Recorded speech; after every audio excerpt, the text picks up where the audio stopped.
Counselling സൈക്കോളജിയാണ് എടുത്തുകൊണ്ടിരിക്കുന്നത്. അപ്പോൾ നമുക്ക് ഇതിനകത്ത് കൗൺസിലിംഗ് എന്താണ് കൗൺസിലിംഗ് സൈക്കോളജിയുടെ ആവശ്യകത, അതിനെക്കുറിച്ചാണ് നമ്മൾ പറഞ്ഞുകൊണ്ടിരുന്നത്. കൗൺസിലിംഗ് എന്ന് തെറ്റിദ്ധരിക്കപ്പെടുന്ന ഒരു മേഖലയാണെന്ന് നേരത്തെ പറഞ്ഞിരുന്നു. അത് കൂടാതെ ഏതൊക്കെ തലത്തിലാണ് കൗൺസിലിംഗ് നടത്തേണ്ടത് എന്നുള്ളതിനെക്കുറിച്ച് പറഞ്ഞു. പിന്നെ കൗൺസിലേഴ്സ് അറിഞ്ഞിരിക്കേണ്ട, അല്ലെങ്കിൽ ഒരു സൈക്കോളജിക്കൽ കൗൺസിലിംഗ് ഉദ്ദേശിക്കുമ്പോൾ നമ്മൾ സൈക്കോളജിക്കൽ കൗൺസിലിംഗ് തന്നെ എടുക്കണം. കാരണം ശാസ്ത്രീയമായിട്ട് അംഗീകരിക്കപ്പെട്ടിട്ടുള്ള കൗൺസിലിങ്ങിനെയാണ് നമ്മൾ സൈക്കോളജി കൗൺസിലിംഗ് എന്ന് പറയുന്നത്. അപ്പം കൗൺസിലിംഗ് സൈക്കോളജി എന്ന് പറഞ്ഞാൽ എടുക്കുന്നത് തന്നെ മാനസിക രോഗത്തിൻ്റെ അല്ലെങ്കിൽ അതിൻ്റെ അടിസ്ഥാനപരമായ കാര്യങ്ങൾ അറിയുന്ന ആൾക്കാരാണ് കൗൺസിലിംഗ് നടത്തേണ്ടത്. കൗൺസിലിംഗ് എന്ന് പറഞ്ഞാൽ വെറുതെ അങ്ങോട്ടും ഇങ്ങോട്ടും ചോദ്യം ചോദിക്കുകയോ അല്ലെങ്കിൽ അവർക്കൊരു ഉപദേശം കൊടുക്കുന്നതല്ല കൗൺസിലിംഗ്. തെറ്റിദ്ധരിക്കപ്പെടുന്ന മേഖല അതാണ്. ഇപ്പോഴും ധാരാളം കൗൺസിലിംഗ് കൗൺസിലേഴ്സ് എന്ന് പറഞ്ഞ് നടക്കുന്ന ആൾക്കാർ ഉപദേശം കൊടുക്കുന്നതാണ് കൗൺസിലിംഗ് എന്ന് വിചാരിക്കുന്നുണ്ട്. പക്ഷെ ഇതിന് ചില മാനദണ്ഡങ്ങൾ ഗവൺമെൻറ് തീരുമാനിച്ചിട്ടുണ്ട്. അതിൻ്റെ ആദ്യത്തെ ഒരു മാനദണ്ഡം എന്ന് വെച്ചാൽ ഇങ്ങനെ കൗൺസിലിംഗ് നടക്കുന്ന ആൾക്കാരെ ഇൻസ്പെക്ട് ചെയ്യുക, അവരെ പരിശോധന നടത്തുക, അവർ ശരിയായ കാര്യങ്ങളാണോ ചെയ്യുന്നത് എന്ന് മനസ്സിലാക്കുക. അത് കഴിഞ്ഞ് അവർക്ക് വേണ്ട ട്രെയിനിങ് കൊടുക്കുക. അതായത് അങ്ങനെ അംഗീകരിക്കപ്പെടാൻ പറ്റുന്ന ആൾക്കാരാണെങ്കിൽ അവർക്ക് വേണ്ടതായ പരിശീലനങ്ങൾ കൊടുക്കുക. ആ പരിശീലനങ്ങൾ കൊടുക്കുന്നതോടുകൂടി തന്നെ അവർക്ക് അതിൻ്റേതായ ലൈസൻസ് കൊടുക്കുക. ആ ലൈസൻസ് മാത്രമല്ല, അവർക്ക് അതിനൊരു സർട്ടിഫിക്കറ്റ് കൊടുക്കും. കാരണം ഇത് നിങ്ങൾ ചെയ്യാൻ അംഗീകരിക്കപ്പെട്ടിരിക്കുന്നു എന്നുള്ള ഗവൺമെൻറ്റിൻ്റെ, മെയിനായിട്ട് റീഹാബിലിറ്റേഷൻ കൗൺസിൽ ഓഫ് ഇന്ത്യയുടെയും സൈക്കോളജിക്കൽ അസോസിയേഷൻ ഓഫ് ഇന്ത്യയുമാണ് ഈ സർട്ടിഫിക്കറ്റ് ഇപ്പം ഇന്ത്യയിൽ കൊടുക്കുന്നത്. അപ്പോൾ കൗൺസിലിംഗ് നടത്തുമ്പോൾ ചില കാര്യങ്ങൾ നമ്മൾ ആലോചിക്കേണ്ടതെന്ന് വെച്ചാൽ എങ്ങനെ കൗൺസിലിംഗ് നടത്തണം, അതിന് ചില സെറ്റപ്പുകൾ അല്ലെങ്കിൽ അതിനുള്ള ചുറ്റുപാടുകൾ നമ്മൾ തയ്യാറാക്കണം. ആ ചുറ്റുപാടുകൾ എന്ന് പറഞ്ഞാൽ ആളിരിക്കുന്ന മുറി തന്നെയാണ്, അല്ലെങ്കിൽ കൗൺസിലിംഗ് തിരഞ്ഞെടുക്കുന്ന ആ സ്ഥലം തന്നെയാണ്. അപ്പം അതൊരു മുറി ആണ് എന്ന് പറയുമ്പോൾ നമ്മൾ പൊതുവായ സ്ഥലങ്ങളിൽ വെച്ചിട്ട് പബ്ലിക്കായിട്ട് നടത്തേണ്ട ഒരു സംഗതിയല്ല കൗൺസിലിംഗ്, അല്ലെങ്കിൽ ഉപദേശം കൊടുക്കേണ്ട ഒരു വിഭാഗമല്ല കൗൺസിലിംഗ് എന്ന് മനസ്സിലാക്കേണ്ടതാണ്. അപ്പോൾ അതിന് പ്രത്യേക ഒരു സെറ്റപ്പ് വേണം. അതിനുള്ള ചുറ്റുപാടുകൾ നമ്മൾ ഉണ്ടാക്കണം. ആ ചുറ്റുപാടുകൾ ഉണ്ടാക്കുന്നത് വെച്ചാൽ അതിന് വരുന്ന ആൾക്കാർക്ക് കംഫർട്ടായിട്ട് ഇരിക്കാനായിട്ടുള്ള, അവർക്ക് സൗകര്യപ്രദമായി ഇരിക്കാനുള്ള സൗകര്യം വേണം. അവർ പറയുന്ന കാര്യങ്ങൾ നമ്മുടെ ആ 4 ചുവറുകൾക്കുള്ളിൽ നിൽക്കത്തക്കവണ്ണമായിരിക്കണം. മറ്റുള്ളവർ കേൾക്കുന്നത് പബ്ലിക്കായിട്ട് നടത്തേണ്ട കാര്യങ്ങളല്ല. എന്നാൽ കൗൺസിലിംഗ് തമ്മിലുണ്ടാകുന്ന മാനസികമായ അടുപ്പങ്ങൾ, അതിന് ചില കാര്യങ്ങൾ പറയുന്നുണ്ട്. ഒന്ന്, റാപ്പോ ബിൽഡ് ചെയ്യുക. റാപ്പോ എന്ന് ഉദ്ദേശിക്കുന്നത് നിങ്ങളെ കടന്നു വരുന്നത് മുതലുള്ള സംഗതികളാണ്.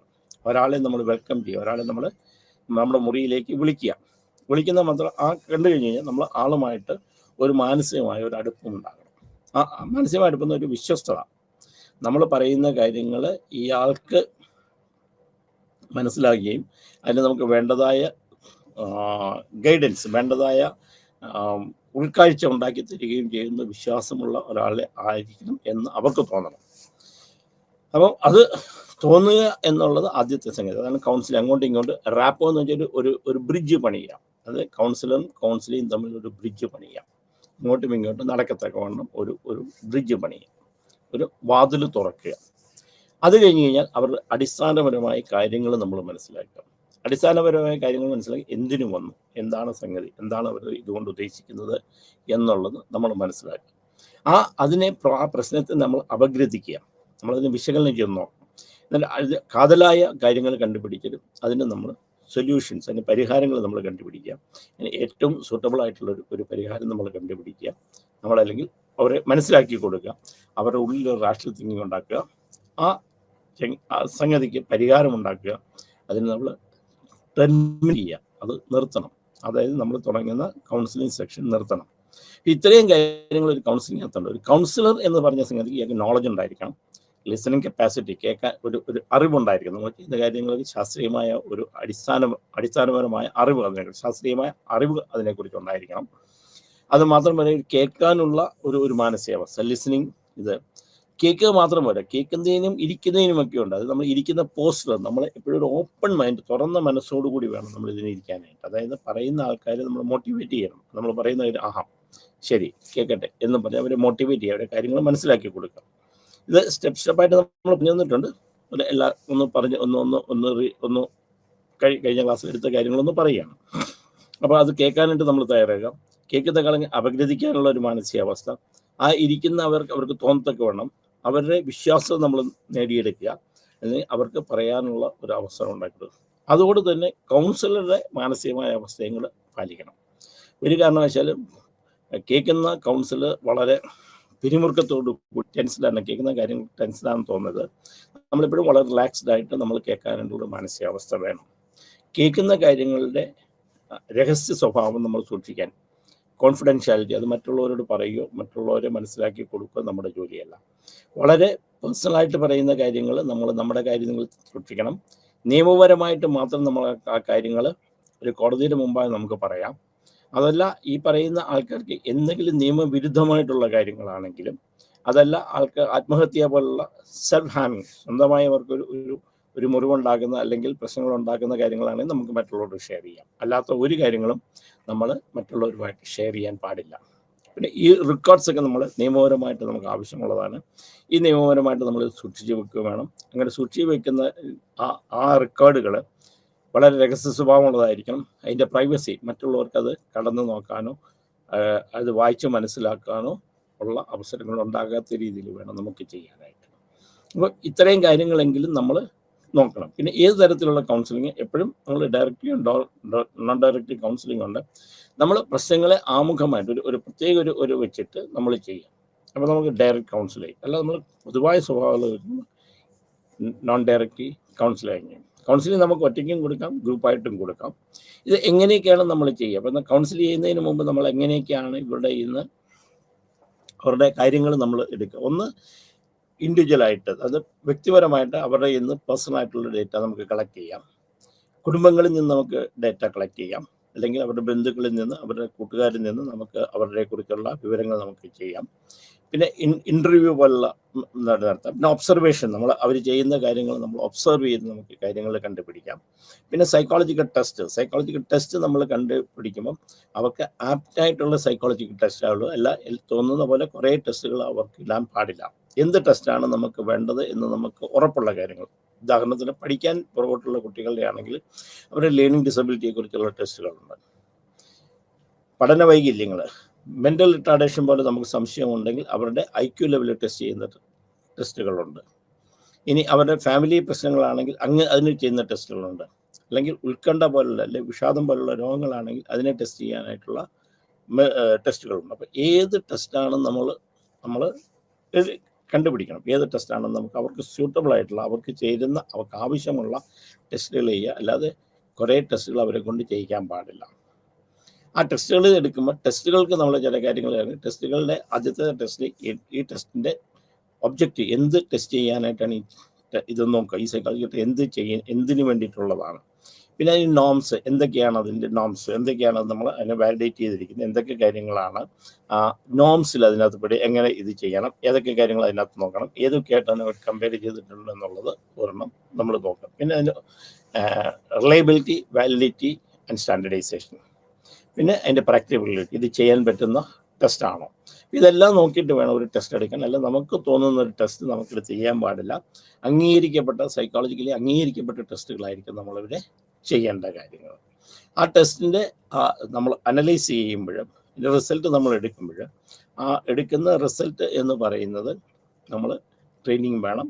അത് കഴിഞ്ഞിട്ട് അതിൻ്റെ എടുക്കാവുള്ളൂ. അല്ലാതെ നമുക്ക് തോന്നിയ വാസമല്ല, അവർ പറഞ്ഞിരിക്കുന്ന രീതിയിൽ ഉള്ള റിസൾട്ട് നമ്മൾ വരും. ആ റിസൾട്ടിനെ ബേസ് ചെയ്തിട്ട് അതിൻ്റെ എന്താണ് നമുക്ക് കിട്ടുന്നത്, അതിൻ്റെ കുറിച്ച് അനലൈസ് ചെയ്തിട്ട് അവരെ നമുക്ക് ഗൈഡ് ചെയ്യാൻ സാധിക്കും.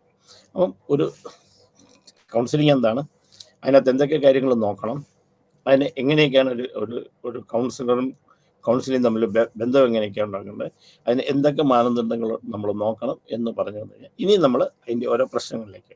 അപ്പോൾ നമ്മൾ അഡോളസൻസ് കൗൺസിലിംഗ് നടത്തുമ്പം ചൈൽഡ് ആൻഡ് അഡോളസൻസ് കൗൺസിലിംഗ് ആണ് നമ്മൾ ഇതിനകത്ത് പഠിക്കുന്നത്. അപ്പോൾ ഈ ഭാഗത്ത് പഠിക്കുമ്പോൾ എന്തൊക്കെയാണ് ചൈൽഡ് ആൻഡ് എങ്ങനെയാണ് അഡോളസൻറ്റ് നമ്മൾ നോക്കുമ്പോൾ അവരുടെ ഡെവലപ്മെൻറ്റൽ ചേഞ്ചസ്, അവർക്ക് എന്തൊക്കെ ചേഞ്ചസ് ആണ് നമുക്ക് ഉണ്ടാകുന്നത്, ഓർ ചേഞ്ചസ് ഓർ സ്റ്റേജസ് ഏതൊക്കെയാണ് അവർക്കുണ്ടാകുന്നത്, ഏതൊക്കെ ഡെവലപ്മെൻറ്റൽ ചേഞ്ചസ് ആണ് ഒരു വ്യക്തികളിൽ ഉണ്ടാകുന്നതെന്ന് നമ്മൾ മനസ്സിലാക്കണം.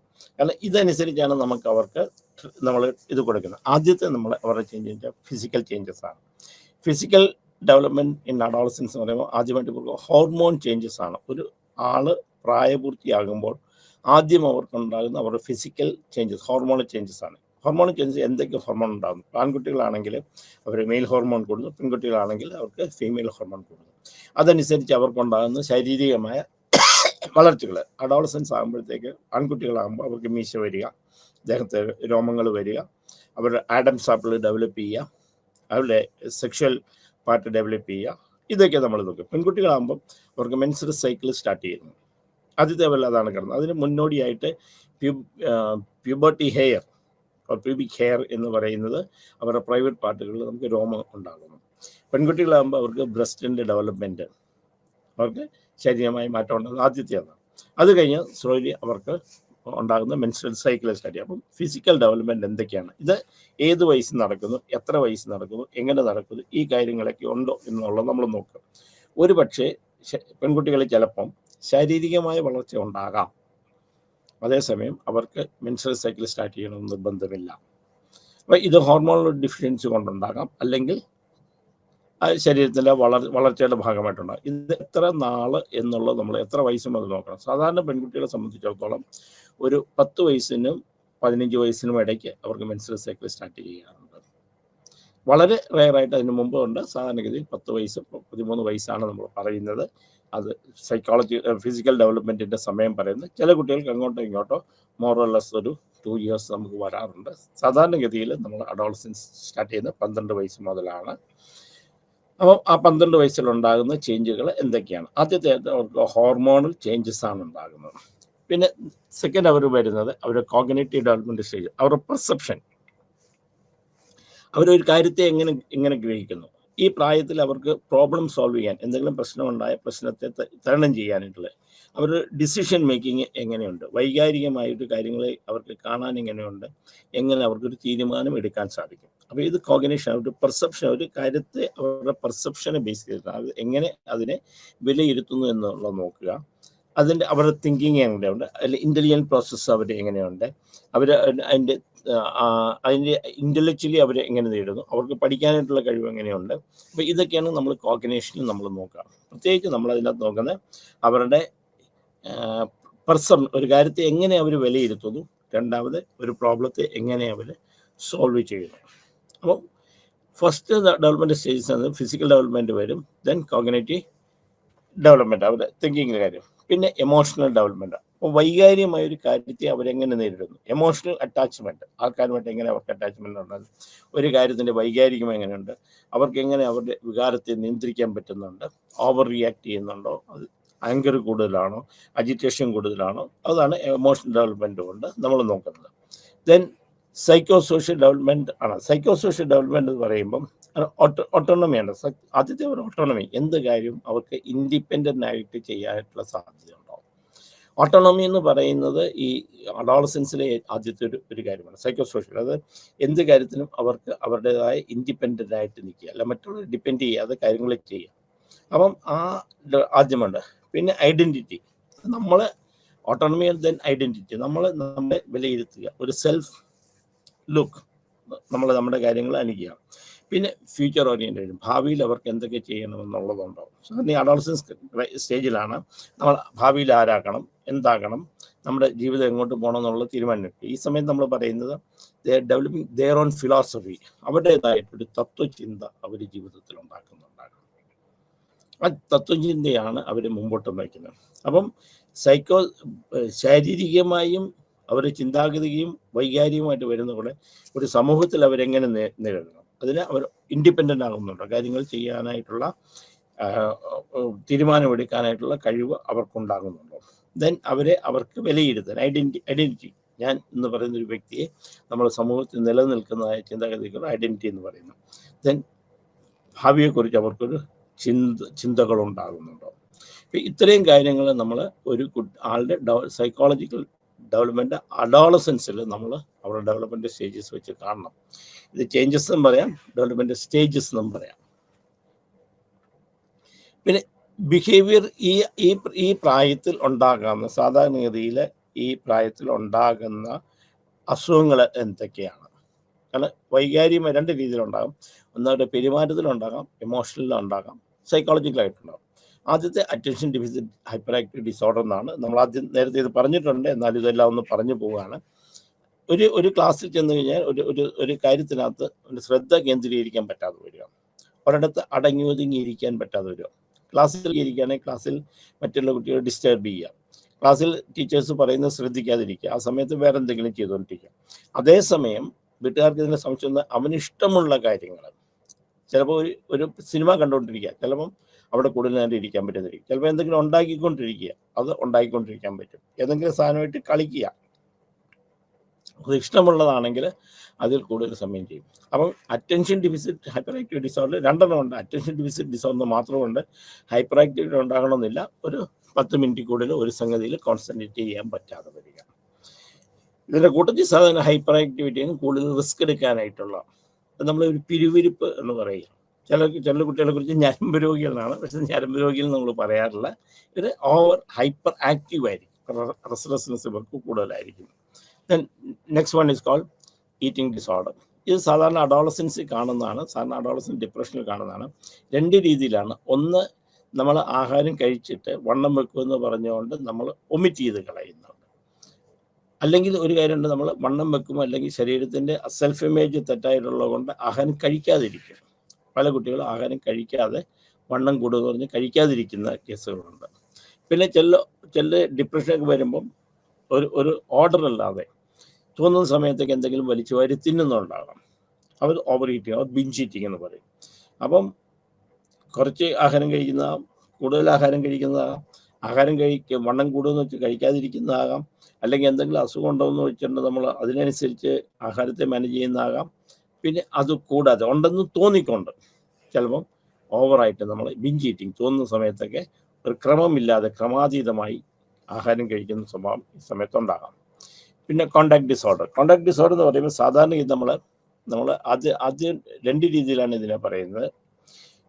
ഓപ്പോസിറ്റ് ഡെഫിസിറ്റ് ഡിസോർഡർ, കാരണം എന്താ കഴിഞ്ഞാൽ ഒ ഡി ഡി എന്ന് പറയുമ്പോൾ ഓപ്പോസിറ്റ് ഡെഫിസിറ്റ് ഡിസോർഡർ എന്ന് പറയുമ്പോൾ കുറച്ച് എതിരും കാര്യങ്ങളൊക്കെ പറയാം, കുറച്ച് നമ്മൾ പറയുക കുറച്ച് തലതെറിച്ച സ്വഭാവം എന്ന് പറയുന്ന രീതിയിൽ വരിക. കോണ്ടാക്ട് ഡിസോർഡർ അതിൽ കുറച്ച് വയലൻസോടെ കാണും. അത് ഏത് വേണമെങ്കിലും ആകാം. ചിലപ്പോൾ എന്നാ വെച്ചാൽ നമ്മൾ സാധനങ്ങൾ പറഞ്ഞ് പൊട്ടിക്കുന്നതാകാം, സെൽഫായിട്ട് ഹാം ചെയ്യുന്നതാകാം, മറ്റുള്ളവരെ ആകാം, വളർത്ത മൃഗങ്ങളെ ആകാം, അങ്ങനെ എന്തെങ്കിലുമൊക്കെ അവരെയും കൂടെ ഉപദ്രവിക്കുന്ന ഒരു രീതിയിലും കൂടെ വരുന്നതാണ് കോണ്ടാക്ട് ഡിസോർഡർ എന്ന് നമ്മൾ പറയുന്നത്. ദെൻ ഒബ്സസീവ് കമ്പൾസീവ് ഡിസോർഡർ, നമ്മൾ OCD എന്ന് പറയും, OCPD എന്ന് പറയും, ഒബ്സസീവ് കമ്പൾസീവ് പേഴ്സണാലിറ്റി ഡിസോർഡർ എന്ന് പറയും, OCD. അപ്പോൾ ഏതെങ്കിലും ഒരു കാര്യത്തെക്കുറിച്ച് തന്നെ ചിന്തിച്ചുകൊണ്ടിരിക്കുക, അല്ല ഒരു കാര്യം തന്നെ റിപ്പീറ്റായിട്ട് ചെയ്തുകൊണ്ടിരിക്കുക. അപ്പോൾ എന്തെങ്കിലും പ്രത്യേക നിർബന്ധങ്ങളുണ്ടാകുക, ബുക്കടിക്ക് വെച്ചാൽ അങ്ങനെ തന്നെ ഇരിക്കണം, ചിലപ്പോൾ കൈ കഴുകിയിട്ട് പിന്നെയും പോയി കൈ കഴുകുക, അല്ലെങ്കിൽ ഒരു സാധനം വെച്ചത് ശരിയായിരുന്നു പിന്നെയും അടുക്കി വെച്ചുകൊണ്ടിരിക്കുക. അപ്പോൾ ഒബ്സഷൻ മാത്രം പോരാ, ഒബ്സഷൻ്റെ കൂട്ടത്തിൽ എന്നൊരു കമ്പൾഷനും കൂടെ ഉണ്ടാകണം. ഒബ്സഷൻ സാധാരണ ഇത് എല്ലാവർക്കും ഉണ്ടാവും.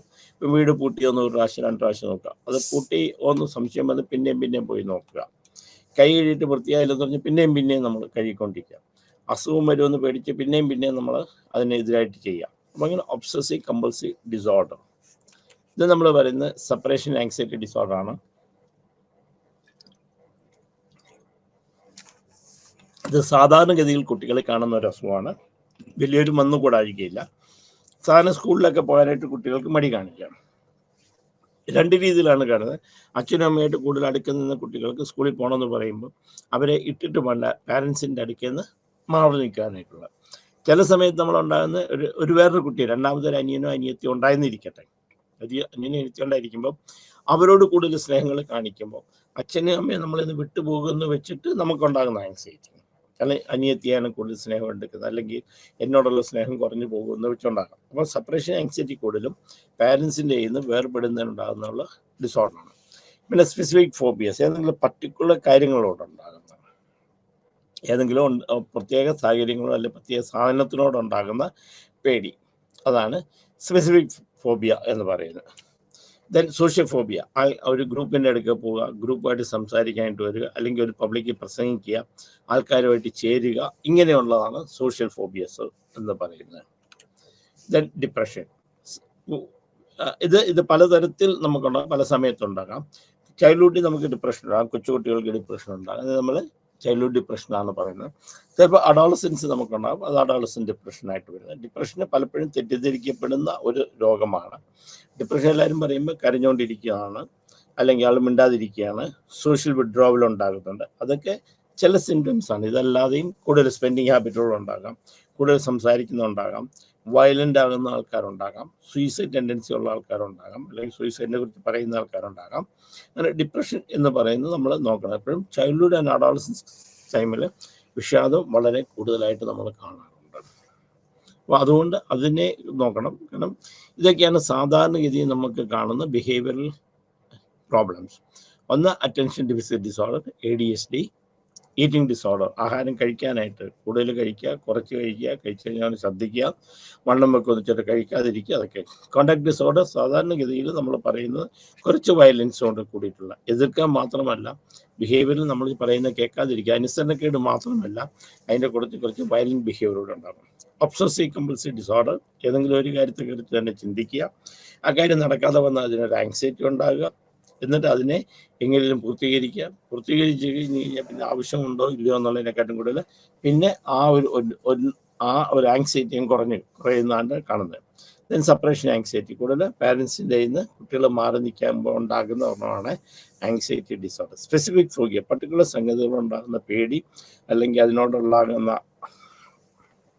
അടുക്കാനുണ്ടാകുന്ന ഒരു ചിന്താഗതി ആകാം. സോഷ്യൽ ഫോബിയ എന്നാണ് കൂടുതൽ നമ്മൾ പറയുന്നത്. പബ്ലിക്കിന് മുമ്പിൽ ഒന്ന് പ്രസംഗിക്കുക, സോഷ്യൽ ഗ്യാതറിങ്ങിൻ്റെ കൂട്ടത്തിൽ കണ്ടമാനം ആൾക്കാർ കൂടി നിൽക്കുന്നതിൻ്റെ കൂട്ടത്തിൽ നമുക്ക് പോകാനായിട്ട് തോന്നാതെ വരിക, അതൊക്കെയാണ് സോഷ്യൽ ഫോബിയാസ്. കൂടുതലും സൊസൈറ്റി ആയിട്ടാണ്. ദെൻ ഡിപ്രഷൻ, വിഷാദം കോമൺ ആയിട്ടുണ്ടാകുന്ന ഒരു രോഗമാണ്. അത് കൊച്ചുകുട്ടികൾക്കുണ്ടാകാം, അഡോളസൻസിലുണ്ടാകാം, ഓൾഡ് ഏജിലുണ്ടാകാം, ഏത് സമയത്ത് വേണമെങ്കിലും ഉണ്ടാകാം. ഇതിൻ്റെ കൂട്ടത്തിൽ ചിലർക്ക് സൂയിസൈഡ് ടെൻഡൻസി ഉണ്ടാകാം. ദെൻ ഡെവലപ്മെൻറ്റ് ഡിസോർഡർ അത് സെറിബ്രൽ പാൾസിയാണ്. സെറിബ്രൽ പാൾസി എന്ന് വെച്ചാൽ ബ്രെയിനിന് വളർച്ച ഉണ്ടാകുന്നു, അല്ലെങ്കിൽ ബ്രെയിനിൻ്റെ ചില സ്ഥലങ്ങളിൽ ഉണ്ടാകുന്ന പ്രശ്നം കൊണ്ട് അവർക്ക് മോട്ടോർ ആക്ടിവിറ്റീസിലും പ്രശ്നങ്ങളുണ്ടാകാം. കൈകാലുകൾ അനക്കാൻ പറ്റാതെ വരിക, നടു വളഞ്ഞിരിക്കുക, എഴുന്നേറ്റ് നിൽക്കാൻ പറ്റാതെ വരിക, എഴുന്നേറ്റ് നടക്കാൻ പറ്റാതെ വരിക, എന്തെങ്കിലും പെൻസിൽ പിടിക്കാൻ പറ്റാതെ വരിക, എഴുതാൻ പറ്റാതെ വരിക, ചിലപ്പോൾ അരയ്ക്ക് മാത്രമായിട്ട് കേടുവരാം, ചിലപ്പോൾ ഒരു സൈഡിൽ മാത്രമാകാം, അങ്ങനെ ഉണ്ടാകുന്നത്. അത് മെയിൻലി ബ്രെയിനിൽ ഉണ്ടാകുന്ന ഡെവലപ്മെൻറ്റൽ ഇഷ്യൂ കൊണ്ടുണ്ടാകുന്ന അസുഖമാണ് സെറിബ്രൽ പാൾസി എന്ന് പറയുന്നത്. അത് ബ്രെയിനിൽ അത് കൊണ്ടുണ്ടാകുന്ന മോട്ടോർ ആക്റ്റീവ് ഡിഫക്റ്റാണ്. Then autism spectrum disorder, ASD എന്ന് പറയുന്നത്. അതിനകത്ത് പലതരത്തിൽ അസ്പേഴ്സൺ സിൻഡ്രോം ഉണ്ട്, ഓട്ടിസം സ്പെക്ട്രം ഓട്ടിസം ഉണ്ട്, ഓട്ടിസം സ്പെക്ട്രം ഡിസോർഡർ ഉണ്ട്. പല ഇത് കൂടിയിട്ടുള്ളതാണ് ഓട്ടിസം എന്ന് പറയുന്നത്. കൂടുതലും ഇതിനകത്ത് ഒരു ഇമോഷണൽ അറ്റാച്ച്മെൻറ്റിലാണ് പ്രശ്നം കാണുന്നത്. കുട്ടികൾക്ക് വൈകാരികമായിട്ട് അടുപ്പം, അവർ ഐ ടു ഐ കോണ്ടാക്റ്റില്ലാതിരിക്കാം, ആൾക്കാർ അപരിചിതരെ കാണുമ്പം, പരിചയമില്ലാത്ത ആൾക്കാരെ കാണുമ്പോഴത്തേക്ക് അവർ മാറിപ്പോകുന്നതായിരിക്കാം, അവർ ഒരാൾക്കാരും പറഞ്ഞത് കേൾക്കാതിരിക്കുന്നതായിരിക്കും, അവർക്ക് അറ്റൻഷൻ ഇല്ലാതായിരിക്കാം. പല രീതിയിലുണ്ട് ഇതിൻ്റെ ലക്ഷണങ്ങൾ ഓട്ടിസം സ്പെക്ട്രം ഡിസോർഡർ. കാരണം ഇത് കൂടുതലും ഒരു ബിഹേവിയറും എമോഷനും എല്ലാമായിട്ട് ഒരു റിലേഷൻ ഉണ്ട്, എല്ലാമായിട്ട് ബന്ധപ്പെട്ടിരിക്കുന്ന ഈ അസുഖം. അതുകൊണ്ട് ഈ അസുഖം നമ്മൾ എന്തെങ്കിലും സംശയം വന്നു കഴിഞ്ഞാൽ അത് വ്യക്തമായിട്ട് അതിൻ്റെ ടെസ്റ്റുകൾ നടത്തിയിട്ട് മാത്രമേ ഓട്ടിസം സ്പെക്ട്രം ഡിസോർഡർ പറയാവുള്ളൂ. ഡൗൺ സിൻഡ്രോം, ഇത് ഹോർമോൺ നമ്മൾ ഇതുണ്ടായിരുന്ന ക്രോമോസോമിൽ ഡിഫിഷ്യൻസി കൊണ്ടുണ്ടാകുന്നതാണ്. അപ്പം ഏതെങ്കിലും രീതിയിൽ ഒരു ക്രോമോസോം കൂടി XY അല്ലെങ്കിൽ XX ആണ് നമുക്ക് മെയിൽ ഫീമെയിൽ ജെൻഡർ ഐഡൻറ്റിഫിക്കേഷന് വേണ്ടി ഉപയോഗിക്കുന്നത്. ആണും പെണ്ണും തിരിക്കുന്നത് 2 ക്രോമോസോമാണ് മനുഷ്യശരീരത്തിൽ, Xഉം Yയും. അപ്പം XX ആണെങ്കിൽ അത് പെണ്ണും, XY ആണെങ്കിൽ ആണും. അപ്പോൾ ഇതിനകത്ത് ഏതെങ്കിലും ഒരു ക്രോമോസോം കൂടുതൽ വന്നിരിക്കട്ടെ, അങ്ങനെയാണെങ്കിൽ ഡൗൺ സിൻഡ്രോം ഉണ്ടാകാം. അവരുടെ പ്രത്യേകത എന്താണെന്ന് വെച്ച് കഴിഞ്ഞാൽ ചപ്പിയ മൂക്കായിരിക്കും, ചെറിയ കണ്ണുകളായിരിക്കാം, അവരുടെ മുഖത്തിന് ഉള്ള ഷേപ്പുകൾക്ക് വ്യത്യാസം ഉണ്ടാകും, കൈകാലുകൾക്ക് ആകൃതിക്ക് ഷേപ്പുകളുണ്ടാകാം. ഇതാണ് ഡൗൺ സിൻഡ്രോം എന്ന് പറയുന്നത്. ഇത് ബ്രെയിൻ്റെ കൊണ്ടുണ്ടാകുന്നതല്ല, ഇത് കൂടുതലും ക്രോമോസോം ഡെഫിഷ്യൻസി കൊണ്ടുണ്ടാകുന്നതാണ്. 23 പേഴ്സ് ഓഫ് ക്രോമോസോം, ഒരാൾ 23 ജോഡി ക്രോമോസാണ് ഒരു മനുഷ്യ ശരീരത്തിലുണ്ടാകുന്നത്. ഒരു ക്രോമോസോമാണ് അതിൻ്റെ ജെൻഡർ ഡിറ്റർമിനേഷൻ, ആണോ പെണ്ണോ എന്ന് തീരുമാനമെടുക്കുന്നത്. അത് XXXY ആണ്. അപ്പം ഒരു X കൂടിയാണെങ്കിൽ ഈ ഡൗൺ സിൻഡ്രോം ഉണ്ടാകാനുള്ള സാധ്യതയുണ്ട്. പിന്നെ ഇൻ്റലക്ച്വൽ ഡിസബിലിറ്റി എന്ന് പറയുന്നത് ബുദ്ധി, അതാണ് IQൻ്റെ ലെവൽ വെച്ചിട്ടാണ്. അപ്പം ബുദ്ധി കുറഞ്ഞിരിക്കുക. അപ്പം ഇതിനകത്ത് നമ്മൾ സാധാരണ ഒരാളുടെ ബുദ്ധി എന്ന് പറയുന്നത് 70 മുകളിൽ വേണം. 70 മുതൽ 90 IQ ലെവൽ. ഇപ്പം ഇൻ്റലിജൻസ് ഇത് എബിലിറ്റി ഓഫ് എ പേഴ്സൺ. റാഷണലായിട്ട് ഒരു കാര്യത്തിൽ റാഷണലായിട്ട് തിങ്ക്, ചെയ്യുന്ന കാര്യത്തിന് എന്തെങ്കിലും ഒരു ലക്ഷ്യമുണ്ടാകണം, ചെയ്യുന്ന കാര്യത്തിന് എന്തെങ്കിലും റിസൾട്ട് ഉണ്ടാകണം. അപ്പോൾ ഇത്രയും ഉണ്ടാകുന്ന കാര്യങ്ങളാണ് നമ്മളെ അല്ല ബുദ്ധി എന്ന് പറയുന്നത്. അപ്പോൾ IQ എന്ന് പറയുന്നത് മെൻ്റൽ ഏജ്, യഥാർത്ഥത്തിലുള്ള മെൻ്റൽ ഏജ്, അത് നമ്മളൊരു സൈക്കോളജിക്കൽ ടെസ്റ്റ് കൊണ്ട് കണ്ടുപിടിക്കുന്ന, അതിനെ CA ക്രോണോളജിക്കൽ ഏജ് കൊണ്ട് നമ്മൾ ഹരിക്കുക, എന്നിട്ട് അതിൻ്റെ 100 കൊണ്ട് ഗുണിക്കുക. അപ്പോൾ ഈ കിട്ടുന്ന ഡിജിറ്റ് ഉണ്ട്, ആ ഡിജിറ്റിനെയാണ് IQ എന്ന് പറയുന്നത്. IQ ബിലോ 70 ആണെങ്കിൽ മെൻ്റലി റിട്ടാർഡഡ് ആണ്. അപ്പോൾ 59 മുതൽ 70 വരെ IQ വരികയാണെങ്കിൽ അത് മൈൽഡും, 39 മുതൽ 58 വരെ നമുക്ക് വരികയാണെങ്കിൽ മോഡറേറ്റും, 25 മുതൽ 38 വരികയാണെങ്കിൽ IQ ലെവൽ ആണെങ്കിൽ അത് സിവിയറും, 25 താഴെയാണെങ്കിൽ മെൻ്റലി പ്രൊഫോണ്ടുമാണ്. അപ്പോൾ mild, moderate, severe and profound എന്ന് പറഞ്ഞിട്ടാണ് മെൻ്റൽ റിട്ടാർഡേഷൻ കാണുക. അപ്പോൾ അത് ഏത് ലെവലിലാണ് എന്ന് വെച്ചിട്ട് അതിന് നമുക്ക് ട്രീറ്റ്മെൻറ്റ് എടുക്കാൻ പറ്റും. പിന്നെ ബോർഡർ ലൈൻ എന്ന് പറയുന്നത് 70 മുതൽ 90 വരെ IQ ലെവലുള്ളതാണ്. 90 മുതൽ 110 വരെ ആവറേജ് IQ ലെവലാണ്. അപ്പം ഏത് IQ ആണെന്നുള്ളത് നമ്മളൊക്കെ ഇതാക്കി ഇൻ്റലിജൻ്റ് ഡിസബിലിറ്റി. ഇൻ്റലിജൻ്റ് ഡിസബിലിറ്റി എന്ന് പറഞ്ഞാൽ സബ് നോർമൽ എന്നും നമ്മൾ പറയാറുണ്ട്, മെൻ്റലി ചലഞ്ച് എന്ന് പറയുന്നുണ്ട്, മെൻ്റൽ റിട്ടാർഡേഷൻ എന്ന് പറയാറുണ്ട്. പിന്നെ ലേണിംഗ് പർട്ടിക്കുലർ ലേണിംഗ് ഡിസബിലിറ്റി, കുട്ടികളിൽ സാധാരണ ഉണ്ടാകുന്ന ഒരു സംഗതിയാണ് ലേണിംഗ് ഡിസബിലിറ്റി എന്ന് പറയുന്നത്. അപ്പോൾ ലേണിംഗ് ഡിസബിലിറ്റി ഏതെങ്കിലും ഒരു പ്രത്യേക സബ്ജക്റ്റ് പഠിക്കാനുള്ളതിനുള്ള ബുദ്ധിമുട്ടാകാം, അല്ലെങ്കിൽ പ്രത്യേകിച്ച് കാര്യങ്ങൾ ചെയ്യാനുള്ള, ചിലപ്പം കണക്കിനുള്ള പ്രശ്നമാകാം, ചിലപ്പോൾ ഇംഗ്ലീഷ് എഴുതുന്നതിനുള്ള പ്രശ്നമാകാം, കോമൺ ഒരു മോട്ടോർ ഇതാകണം. അത് IQ-മായിട്ട് ബന്ധപ്പെട്ട് IQ ഇങ്ങനെയുള്ള കുട്ടികൾക്ക് നോർമലായിട്ട് തന്നെ കാണും, കാരണം IQ പല കാര്യങ്ങളും കൂട്ടിയിട്ടാണ്. ഇത് പർട്ടിക്കുലറായിട്ട് ആ ഒരു പഠിക്കുന്ന പല കാര്യത്തിൽ മാത്രമുള്ള പ്രശ്നമാണ് ലേണിംഗ് ഡിസബിലിറ്റി എന്ന് പറഞ്ഞ് ചിന്തിക്കുക. Then substance abuse. ഇപ്പോൾ സബ്സ്റ്റൻസ് അബ്യൂസ് എന്ന് പറഞ്ഞു കഴിയുമ്പോൾ നമ്മൾ പല രീതിയിലാണ് സബ്സ്റ്റൻസിന് നമ്മൾ കണക്കാക്കാം. നമ്മൾ സ്മോക്കിംഗ് ഒക്കെയാണ്, അത് സാധാരണഗതിയിൽ നമ്മൾ ഒരു സ്മോക്ക് ചെയ്യുന്നതാകാം. പിന്നെ അത് ഒരു സോഷ്യൽ ഇതായിട്ട് വരാം. ആ സോഷ്യൽ കാരണം സബ്സ്റ്റൻസ് യൂസ് എന്ന് പറയുന്നത് സബ്സ്റ്റൻസ് യൂസ്, സിഗരറ്റൊക്കെ വലിക്കുക, ബാക്കിയുള്ളവരുടെ കൂട്ടത്തിൽ സിഗരറ്റ് വലിക്കുക, അല്ലെങ്കിൽ ചെറുതായിട്ട് മദ്യപിക്കുക, ഇതൊക്കെ പറയുന്നത് സബ്സ്റ്റൻസ് യൂസ് ആണ്. അബ്യൂസ് പറയുമ്പോൾ ഇത് ഹാംഫുൾ ആയിരിക്കണം, ഹാംഫുൾ ചെയ്യുന്ന കാര്യങ്ങൾ കൊണ്ട് നമുക്കത് എന്തെങ്കിലും ദോഷമായിരിക്കണം. മറ്റേ സോഷ്യൽ സബ്സ്റ്റൻസ് യൂസ് എന്ന് പറയുമ്പോൾ സോഷ്യലി നമ്മൾ ചെയ്യുന്നത്, ഇപ്പോൾ ഒരു കല്യാണത്തിനുണ്ടായി, ഒരു പാർട്ടിക്കുണ്ടായി, അപ്പോൾ എന്തെങ്കിലും ഒരു സിഗരറ്റ് വലിച്ചു, അല്ലെങ്കിൽ ചെറിയൊരു സ്മോക്കിംഗ് എന്ന് പറയുന്നത് സബ്സ്റ്റൻസ് യൂസ് വരുന്നത്. അബ്യൂസ് എന്ന് പറയുന്നത് ഇത് കൂടുതൽ നമ്മൾ കഴിക്കാൻ തുടങ്ങുമ്പോഴാണ്, കാരണം നമുക്ക് ഹാം ചെയ്തു തുടങ്ങുന്ന സമയത്താണ് അതിനെ അബ്യൂസ് എന്ന് പറയുന്നത്. ഡിപ്പെൻഡൻസി ഇല്ലാതെ അതിനെക്കുറിച്ച് ചിന്തിക്കാൻ പറ്റില്ല, കാരണം അത് ഏതെങ്കിലും കഴിച്ച് നമ്മൾ അതിന് അഡിക്റ്റ് ആയി കഴിഞ്ഞ് കഴിഞ്ഞാൽ അതില്ലാതെ പറ്റാത്ത വരുന്ന ഒരവസ്ഥ, എനിക്കതുണ്ടെങ്കിലേ ജീവിക്കാൻ പറ്റുമെന്നുള്ളതാണ് അതിന് ഡിപ്പെൻഡൻസി എന്ന് പറയുന്നത്. അപ്പം യൂസ് ചെയ്യുന്ന വെച്ചാൽ ഏതെങ്കിലും സോഷ്യൽ ഗ്യാതറിങ്ങിൽ നമ്മൾ ഉപയോഗിച്ചു, പിന്നെ അത് ഉപയോഗിക്കുന്നില്ല, സ്ഥിരമായി അത് ഉപയോഗിക്കാതിരുന്ന് കഴിയുന്നതിന് നമുക്ക് അതിന് യൂസ് എന്ന് പറയാം. സബ്സ്റ്റൻസ് യൂസ്, സ്മോക്ക് ചെയ്യുക, ഡ്രിങ്ക് ചെയ്യുക, അങ്ങനെ ഒരു പ്രാവശ്യമൊക്കെ ചെയ്യുന്ന കാര്യങ്ങൾ, അല്ലെങ്കിൽ സോഷ്യലി ചെയ്യുന്ന കാര്യങ്ങളാണ് യൂസ് എന്ന് പറയാം. അബ്യൂസ് എന്ന് പറഞ്ഞാൽ കൂടുതൽ ചെയ്യുക. ഇപ്പം എന്താണെന്ന് വെച്ച് കഴിഞ്ഞാൽ സോഷ്യൽ സെറ്റപ്പിൽ ആവശ്യത്തിനോ അല്ലാതെ നമ്മളത് ഉപയോഗിക്കുക. നമുക്ക് റിലാക്സേഷന് വേണ്ടി ഇത് കഴിക്കുന്നിരിക്കാം, നമ്മൾ കൂടുതൽ സാധനം നമ്മൾ കഴിച്ചുകൊണ്ടിരിക്കുക, അത് നമ്മുടെ ശരീരത്തിന് കേടുണ്ടാക്കത്തക്കൊണ്ട് നമ്മൾ കഴിക്കുക, നമ്മുടെ കുടുംബത്തിന് പ്രശ്നം ഉണ്ടാക്കത്തക്ക, നമ്മുടെ പഠിത്തത്തെ അത് ബാധിക്കുക. അങ്ങനെ വരുമ്പോൾ ദാറ്റ് ഇസ് ഹാംഫുൾ സിറ്റുവേഷൻ ഉണ്ടാകും. Substance abuse or harmful use എന്ന് പറയും. ഡിപ്പെൻഡൻസി പറഞ്ഞാൽ അതില്ലാതെ നമുക്ക് ജീവിക്കാൻ പറ്റാത്തൊരവസ്ഥ. അത് ഇല്ലാന്നുണ്ടെങ്കിൽ നമുക്ക് പ്രശ്നം ഉണ്ടാകും, നമ്മളെ മെൻ്റലി അത് പ്രശ്നം ഉണ്ടാക്കും, നമ്മുടെ ഫിസിക്കൽ അത് നീഡായിട്ട് വരും. അങ്ങനെയായിരുന്നു that is dependency. Then risky behaviours associate with substance. എന്തൊക്കെയാണ് റിസ്കി ബിഹേവിയേഴ്സ്? നമുക്ക് എന്തൊക്കെ പ്രശ്നങ്ങളാണ് നമുക്ക് ഇത് കഴിച്ചു കഴിഞ്ഞാൽ ഉണ്ടാകുന്നത്? ഇതിനകത്ത് ആദ്യം ഉണ്ടാകുന്നത് നമ്മുടെ affect cognitive function leading to poor scholastic performance. ഇത് നമുക്ക് എന്താണ് ഉണ്ടാകുന്നത്? നമുക്ക് ഇത് മെയിനായിട്ട് നമ്മളുണ്ടാകുന്ന സംഗതി ഇവൻ്റെ കോഗ്നേഷൻ, അവൻ്റെ ചിന്താഗതികളിൽ പ്രശ്നമുണ്ടാക്കും. അപ്പോൾ ഒരാളിത് വലിക്കാൻ തുടങ്ങിക്കഴിഞ്ഞ് കഴിഞ്ഞാൽ അല്ലെങ്കിൽ എന്തെങ്കിലും അബ്യൂസ് ചെയ്ത് കഴിഞ്ഞ് കഴിഞ്ഞാൽ